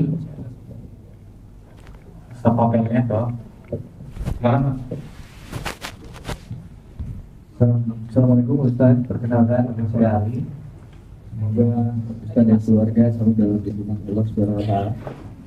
Amin. Ustaz, ingin bertanya Ustaz, nanti kan situasi akan penuh ya, tawaf dan sa'i gitu ya. Iya. Terus di antara kami kan belum yang doa-doa gitu dan lain-lain lah gitu ya. Terus itu gimana menjaga dan membimbingnya Ustaz gitu dengan situasi yang sangat serkrok gitu. Apakah nanti kita sebaiknya berkelompok ataukah ketika situasi tidak memungkinkan kita mendengar itu bagaimana? Baik, Masya Allah, pertanyaan bagus banget nih. Allah jaza'i khair dan semoga doanya tersampaikan juga untuk Al-Akh Ali atau Al-Akh Ali. Wafakumullah. Pertanyaan bagus banget ini. Kita nanti pasti akan sangat ramai di sana. Sangat susah untuk bersama-sama mungkin ya. Atau mungkin kalau misalnya bisa bersama-sama, mungkin akan bingung gimana sih doanya. Sebenarnya simpel saja. Kita kembalikan kepada hadis Nabi yang tadi, bahwasanya tawaf itu adalah sholat. Bedanya apa? Tawaf bisa sambil ngobrol. Nggak ada tuntutan tawaf harus ini, tawaf harus itu, kecuali yang udah diajarkan tadi. Maka kalau misalnya kita ingin berdoa, kita bebas doa apa aja, nggak harus pakai bahasa Arab. Agama Islam itu mudah, maka jangan mempersulit diri sendiri. Bahkan agama Islam yang sangat mudah ini, kalau kita dalam kondisi sulit, kita aja diperintahkan untuk lebih mempermudah lagi. Contohnya, orang sakit atau orang safar diperintahkan untuk sholat 4 rakaat sholat duhur, sholat asar 4 rakaat. Kalau lagi kesulitan boleh dijamak atau bahkan boleh dikosor, diperpendek lagi. Itu saking mudahnya bahasa Arab. Jadi karena tawaf ini seperti sholat, tapi dia dibebaskan, nggak ada rangkaiannya khususnya, maka kita boleh doa pakai bahasa Indonesia, nggak masalah. Ana dulu sering banget ketika tawaf kita, teman-teman, itu ngobrol, ngaji, dan doa yang lainnya bebas. Dan bahkan ada yang sampai bawa catatan. Apa itu? Titipan doa buat teman-teman, dari teman-teman. Ini bisa nih. Biasanya kan kita kalau anak-anak pesantren itu titip doa ya. Oh iya, mau nitip apa? Doain semoga dapat nilai 100 pelajaran akidah. Ya boleh. Atau doa semoga masuk UIM. Biasanya anak pesantren kan seperti itu ya. Ya boleh. Nggak apa, daripada kita susah-susah harus ngerangkai. Ini Muhammad minta doakan keterima di UIM. Bahasa Arabnya apa ya? Kan bingung jadinya. Kita boleh doa pakai bahasa Indonesia. Itu yang pertama. Yang kedua, karena kondisinya sangat ramai sekali, jadi nanti insya Allah ana usahakan kita semuanya berangkat umrah bersama-sama. Kalau misalnya qadarullah, takdir Allah ternyata terpisah, jadi antum yang terpisah jangan nunggu, jangan cari yang lainnya, lanjutkan aja. Lanjutkan, nanti kita janjian setelah sa'i atau setelah tahallul, janjian di tempat yang nanti insya Allah akan kita tentukan biidnillahi ta'ala. Jadi biar kitanya nggak repot, maksudnya daripada nungguin, ini anak pernah kejadian ini. Dulu pernah bawa jamaah ibu-ibu dan satu bapak. Yang mereka ini waktu tawaf pingin menyentuh kain Ka'bah, kiswah Ka'bah. Ana bilang, karena lagi rame banget waktu itu. Ana bilang nggak perlu karena nggak ada dalil lah ya. Itu yang pertama. Yang kedua, nanti akan terpisah. Ternyata ketika ana jalan, yang tiga belakangnya hilang. Kemudian ana cari, ketemu, ana balik lagi ke tempat makam Ibrahim, tempat ana perintahkan yang tiga ini untuk nunggu. Ternyata mereka udah hilang juga. Akhirnya ana carilah, ana jalan ke sa'i, ke tempat sa'i. Ternyata ada satu lagi bapak-bapak, dia balik lagi ke situ. Ana tanya, kenapa Pak? Qadarullah, jantungnya kumat. Dan kemudian ana selesai sa'i, pulang ke hotel, ana kira bapak ini akan lanjut jalan. Ternyata pulang ke hotel duluan, belum selesai sa'i. Repot banget tuh. Sampai sana ternyata dia udah pakai kaos. Wah, ini muskilah banget. Ini masalah banget nih. Makanya ana ingatkan dari sekarang. Jadi kalau misalnya qadarullah udah terpisah, jangan cari yang lain. Kalau ketemu ya udah samperi. Kalau nggak ketemu, lanjutkan aja. Karena tujuan kita berangkat sana untuk umroh, bukan untuk bareng-bareng atau jadi jamaah. Nggak perlu. Kita cukup berangkat sendiri, umroh sendiri. Selesai nanti kita ketemuan di tempat mana gitu. Seperti itu. Makanya tadi benar kata Pak Haji, kalungnya kalau bisa atau edikatnya tetap dipakai terus. Agar apa? Agar itu bisa menjadi identitas kita. Kalau misalnya ada yang lihat, oh ternyata itu satu rombongan sama kita, kenal gak kenal, samperi aja, dirangkul. Mungkin dia tersesat. Dan ini banyak yang terjadi, jamaah tersesat di Mekah atau di Madinah itu karena tidak membawa ID card. Seperti itu. Dan susah untuk ditemukan. Makanya ada banyak kasus seperti itu. Makanya ini harus diwanti-wanti dari sekarang. Tetap dibawa selalu. Wafakumullah. Silakan. Baik.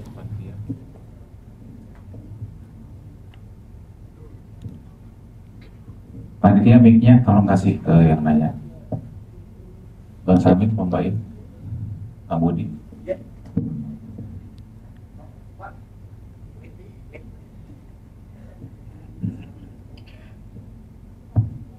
Assalamualaikum warahmatullahi wabarakatuh. Assalamualaikum warahmatullahi Ustaz, untuk akhwat apabila yang qadarullah haid pada saat kami mikot, apakah tetap ikut rukun umrah dari awal, itu ikuti sa'i tanpa tawaf, nanti setelah suci ikut tawaf, atau memang nunggu suci dulu, nanti baru ikut rukun dari awal? Tayyib, ini Yang kedua, baik. untuk apabila kita qadarullah datang pada saat tawaf, kan kondisinya lagi ramai sangat ya Ustaz. Itu saya lihat di beberapa live direkomendasikan bahwa botol spray. Tapi Anda juga belum tahu itu memang apakah stopping atau ada cara yang lain yang lebih tertentu. Jazakallahu barakallahu. Fikum barakallah. Ahsan. Ini pertanyaan yang bagus banget, khususnya buat ibu-ibu. Pertanyaan pertama, apabila sudah berihram tapi ternyata qadarullah haid. Ini sebenarnya ada ikhtilaf para ulama. Tapi kesimpulannya, kalau misalnya waktu masih panjang, artinya kita di Mekah ini masih lama, maka sebaiknya kita tunggu sampai haidnya itu selesai, baru kemudian kita mengulangi lagi ihramnya. Dari mana? Dari mikot. Kita udah di Mekah, maka kita mikotnya di mana? Ihramnya di mana? Di mikot ahli Mekah, yaitu di Masjid Aisyah. Kalau misalnya qadarullah ternyata waktu di Mekah ini cuma sebentar, cuma 2 hari, sedangkan kita baru haid, maka kita cukup melaksanakan yang tadi yang tidak diwajibkan. Contohnya tawaf. Tawaf itu nggak boleh karena dia hukumnya sama seperti sholat dan dia tetap melaksanakan ibadah sa'i dan tahallul. Karena kan kita sebagai manusia itu tidak ditekankan untuk melakukan atau tidak ada paksaan. Allah itu membebankan kepada hambanya itu sesuai yang ia mampu. Sedangkan wanita kemampuannya lebih sedikit atau lebih kurang daripada laki-laki. Maka saat wanita itu tidak mampu untuk melakukan hal tersebut, kita nggak bisa dong kita marah sama Allah. Karena itu udah ketetapan dari Allah. Maka kita tinggal laksanakan yang kita bisa. Fattaqullaha mastata'tum. Maka bertakwalah sesuai dengan kemampuan kalian. Itu yang pertama. Yang kedua, buat semuanya ini, buat kita semuanya. Kalau misalnya kita tawaf, qadarullah ternyata kentut atau batal istilahnya. Sedangkan tawaf itu harus suci. Ya sudah, kita tinggal wudhu. Benar. Buat jaga-jaga kita mungkin bisa bawa sebotol air. Nanti kita bisa berwudhu. Atau kalau nggak mau ribet, tinggal cari galon air Zam-Zam. Kita bisa wudhu di situ, nggak masalah. Gimana? Aywa, mungkin segelas juga bisa. Wudhu itu hanya yang wajib itu mencuci muka, kemudian mencuci tangan, kemudian mencuci kepala, kemudian mencuci kaki. Sedangkan jumlahnya mencuci kedua telapak tangan di awal itu sunnah. Jadi cukup semampunya. Misalnya mencuci tangan, ya udah sekali aja. Yang penting tangannya udah terpenuhi. Kemudian mencuci muka dulu, kemudian tangan, baru kepala. Udah sekali-sekali. Yang penting sudah wudu. Ada. Wafahumullah. Kalau penggunaan spray gimana? Spray.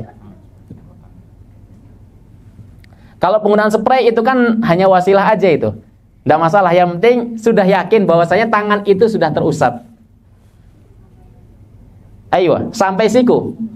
Karena siku merupakan batas wajib untuk bersuci. Padahal dalam hadis yang artinya dulu ada salah seorang sahabat yang ketika wudhu itu ternyata di mata kakinya ada setitik koin perak tidak terkena air wudhu. Kemudian sama Nabi diperintahkan untuk mengulang wudhunya. Hakada. Maka kita tetap sampai tangan. Semampu kita. Kita merasa sudah sampai tangan, ya udah sampai tangan. Nggak usah berlebihan. Ana tadi wudhu kayaknya nggak sampai tangan ya. Itu was-was dari setan itu. Pokoknya udah sekeyakinannya kita wudhu sampai tangan, ya udah sampai tangan. Hakada. Hafakumullah. Kalau itu mungkin yang termudah. Kalau mungkin ada yang lebih mudah lagi, silahkan. Itu hanya cara, hanya wasilah. Hakada. Mungkin sudah tergambar? Silakan.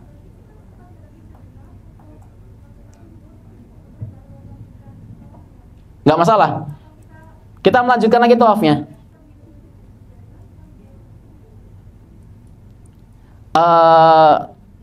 Menurut Ana mungkin berhenti dulu. Karena tawaf itu seperti sholat. Artinya ketika kita batal, maka kita menyelesaikan dulu yang sempat terbatal tadi. Itu yang pertama. Yang kedua, kalau kita ngelanjut, otomatis ya sedangkan itu rangkaian dari tawaf, udah dia dalam keadaan tidak bersuci atau dalam keadaan najis, otomatis dia harus ulang lagi. Makanya menurut Ana, wallahu alam, berhenti dulu. Mungkin ada pertanyaan yang lain. Wafakumullah. Assalamualaikum warahmatullahi wabarakatuh. Apa dia bertanya Ustaz, apakah ketika berumrah itu boleh berkali-kali atau hanya sekali? Karena kita masih punya waktu di Mekah. Assalamualaikum. Masya Allah, ini pertanyaan bagus banget. Wafakallah. Semoga Allah memberikan taufik.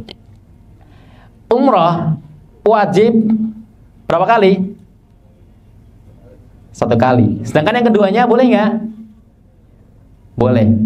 Ini tergantung bagaimana pendapat kita mengambil pendapat. Ada ulama lain mengatakan umrah itu 1 kali niat, 1 kali perjalanan. Artinya apa? Kita tidak diperbolehkan umrah lagi. Ada yang mengatakan boleh, yang penting ke mikot. Tapi insya Allah bagi menurut anak pribadi, kita bebas umroh mau berapa kali pun nggak masalah.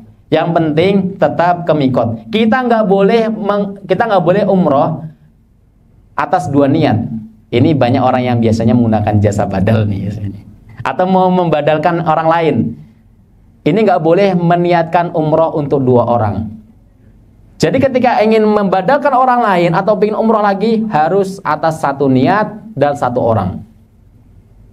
Misalnya Anda membadalkan, jamaah ada yang membadalkan bapak, ibunya, dan neneknya 3 orang berarti. Maka dia harus melakukan rangkaian umroh sebanyak 3 kali. Nggak boleh Anda sekali perjalanan umroh, Allahumma labbaik Allahumma umrotan li abi wali ummi wali jaddati. Nggak boleh. Jadi harus satu-satu. Selesai tahallul, balik lagi berihram, umroh lagi, selesai tahallul, balik lagi berihram, tahallul lagi. Dan itu capek banget. Taib, wafaqahullah, barakallahu fiik. Ada pertanyaan? Labbaik. Berkaitan dengan ini tadi ya, untuk perempuan kan aurat mungkin untuk apa yang membuka ke sikut. Ayo. Ada caranya nggak, maksudnya untuk akhwat. Taib, ahsan, barakallahu fiik. Wallahu alam. Nanti kalau salah insya Allah akan koreksi. Wallahu alam. Tapi kalau menurut anak kembali ke dalam ayat fattaqullaha mastata'tum. Semampunya. Kalau mampunya menggulung ini aurat, ya udah bisa pakai spray dalam kerudungnya kita semprotkan. Kalau nggak bisa ternyata kain lengannya ini sempit, ya sudah semampunya jadi gulungnya. Karena kadang laki-laki pun kalau pakai jubah yang biasanya modis anak-anak muda itu kan sempit, susah untuk digulung. Tapi kalau itu bukan alasan ya.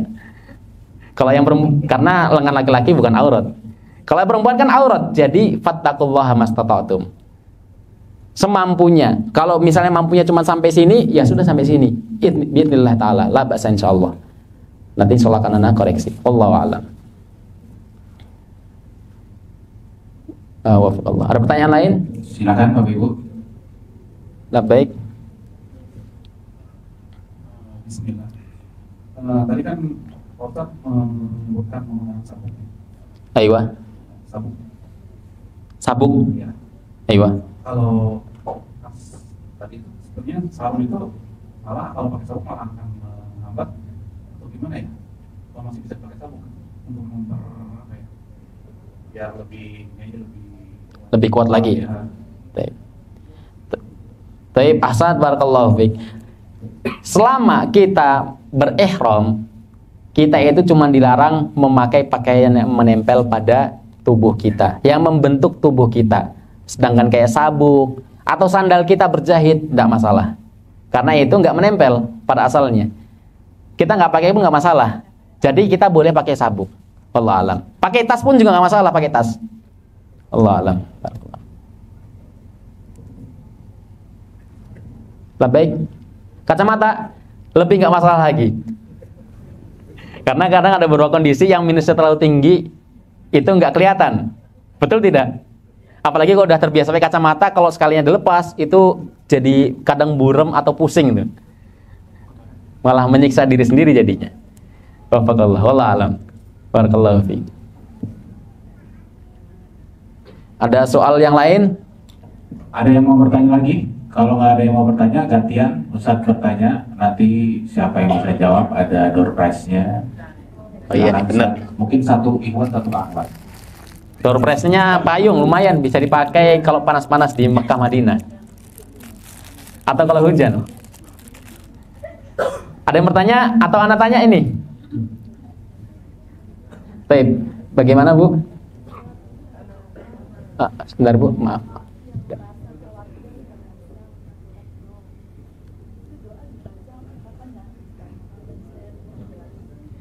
Mohon maaf Bu, bisa diulang? Ya, tadi dijelaskan ada doa yang dibaca saat kita khawatir tidak bisa menyelesaikan ibadah umroh. Ayo. Ini doa dibaca saat kapan? Tadi saya kurang jelas sama. Baik, ini pertanyaan bagus. Jika kita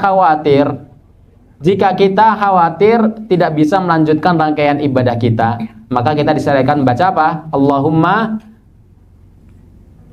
Allahumma apa tadi?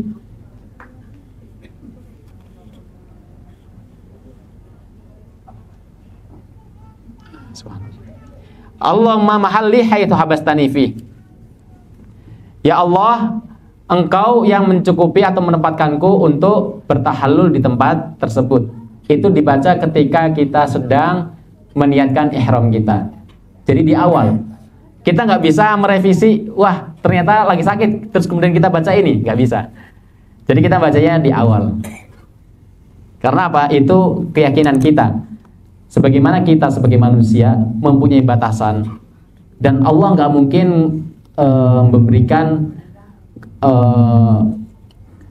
memberikan beban yang berlebih kepada hambanya, maka kita mengucapkan hal tersebut. Kalau tidak, berarti dianggap kita mampu. Maka ketika kita tidak bisa menyelesaikannya, maka kita harus membayar fidyah. Wallahu a'lam.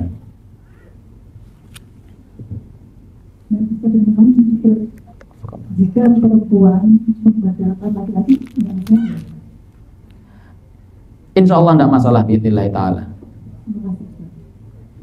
Ya, tambahan sedikit Ustaz Afwan. Bagi yang mau membadalkan, ini pastikan memang syaratnya terpenuhi. Karena pernah dulu ada istri mau badalin suaminya itu masih hidup.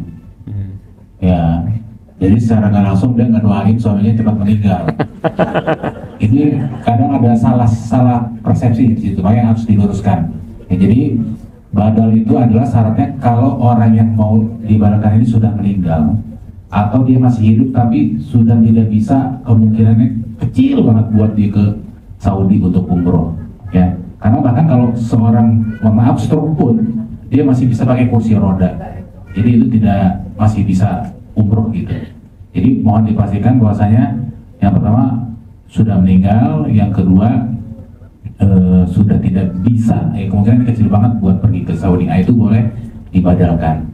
Dan yang ngebadalin ini harus sudah pernah umroh dulu, umroh untuk dirinya sendiri, ya, baru dia mengumrohkan orang lain, maksudnya keluarganya atau saudaranya yang telah meninggal. Ya, dan untuk umroh yang kedua atau yang berkali-kali itu pada dasarnya memang ada ulama yang berpendapat boleh membolehkan, ada yang berpendapat tidak membolehkan. Cuma kalau yang berpendapat membolehkan itu pun juga dia bukan buat dirinya sendiri tapi buat orang lain, badal keluarganya atau saudara yang sudah meninggal. Ya, kalaupun nanti nggak sanggup, kita juga ada program badal yang nanti para asatid yang membadalkan. Jadi banyak jalan, ya. Jadi dia kembali lagi ke para jamaah. Cuma pastikan bahwasannya kondisinya sudah terpenuhi. Maksudnya yang akan dibadalkan sudah meninggal atau sudah tidak mungkin bisa pergi safar ke Saudi. Ini perlu diluruskan jemaah, soalnya dulu pernah ada ibu-ibu tanya begitu, suaminya masih hidup ternyata. Karena persepsi beliau badal itu boleh untuk orang yang masih hidup, yang masih sehat gitu. Silakan saya dikasih waktu buat kuis ya. Karena waktunya dikit lagi kita berbuka, belum lagi wudhu ya, wudhu kan ngantri ya. Oh iya. Jadi langsung kuis aja Ustaz ya. Nanti untuk pertanyaan selanjutnya bisa di grup, ada manasik kedua, ada manasik keberangkatan. Dan nggak usah khawatir. Kadang-kadang kita udah sampai rumah baru ingat, wah iya lupa nih mau nanya ini. Tanyanya di grup. Karena nanti di grup ada Ustaz semua. Nanti di grup itu akan diupdate lagi, Ustaznya semua dimasukin, informasi terupdate juga dimasukin. Demikian. Baik. Ini ada 2 hadiah. Ana ingin dari yang bapak-bapak dulu, karena kan ar-rijalu qawwamuna 'alan nisa. Jadi pertanyaan untuk bapak-bapak, sebutkan 3 hal yang perlu diperhatikan sebelum berihram. Disebutkan 3 hal yang perlu diperhatikan sebelum ihram. Baik, sebentar dulu. Ana hitung sampai 3. 1, 2, 3. Baik, silahkan. Bismillahirrahmanirrahim. Waalaikumsalam warahmatullahi wabarakatuh. Afwan Pak, mungkin mic-nya didekatkan lagi. Ya. Yang harus diperhatikan sebelum berihram ya. Iya. Yang satu, dilarang mencukur bulu ketiak dan sejenisnya. Kedua, dilarang memakai pakaian yang membesar tubuh ya. Afwan Pak, sebenarnya itu jawabannya benar, tapi untuk pertanyaan setelah ihram. Nah. Jadi anak kasih clue yang nomor pertama. Sebelum berihram kita harus motong kuku, menipiskan kumis, mencukur bulu ketiak.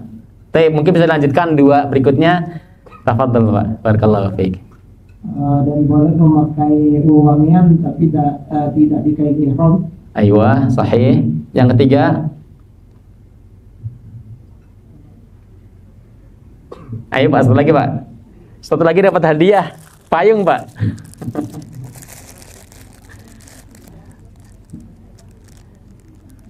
Boleh pakai parfum di badan.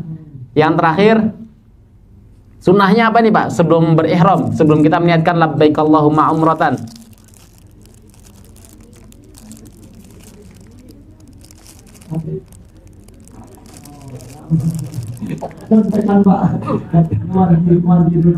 Nggak masalah. Ya, ini masih kita masih hidup, belum di akhirat. Kalau di akhirat udah nggak ada contekan nih. Baik, ahsan, barakallahu fiik. Masya Allah, dapat hadiah payung. Allahumma jazallah ala amartur, masya Allah. Baik, kemudian pertanyaan buat ibu-ibu nih, masya Allah nih, kayaknya semangat ibu-ibu. Udah mau dekat berbuka. Baik, ada yang bisa menyebutkan larangan-larangan ihram khusus wanita? Baik, silahkan Bu. Tidak menggunakan cadar dan tidak menggunakan sarung. Aywa, sahih. Baik. Ayo betul, sahih. Baik, barakallahu fiik. Masya Allah, dapat hadiah payung juga ini. Masya Allah, Allah barik. Allah barik fiikuma wa yahfadukuma wa ya'tikum as-sihha wal afiyah. Baik, mungkin sekian dari ana. Wassallallahu ala nabiyina Muhammad wa ala alihi wasallam. Sekiranya ana ada salah, ana mohon maaf. Itu datangnya dari ana pribadi dan dari syaitan. Dan jika benar itu datangnya dari Allah Subhanahu wa taala. Kita kembalikan kepada MC.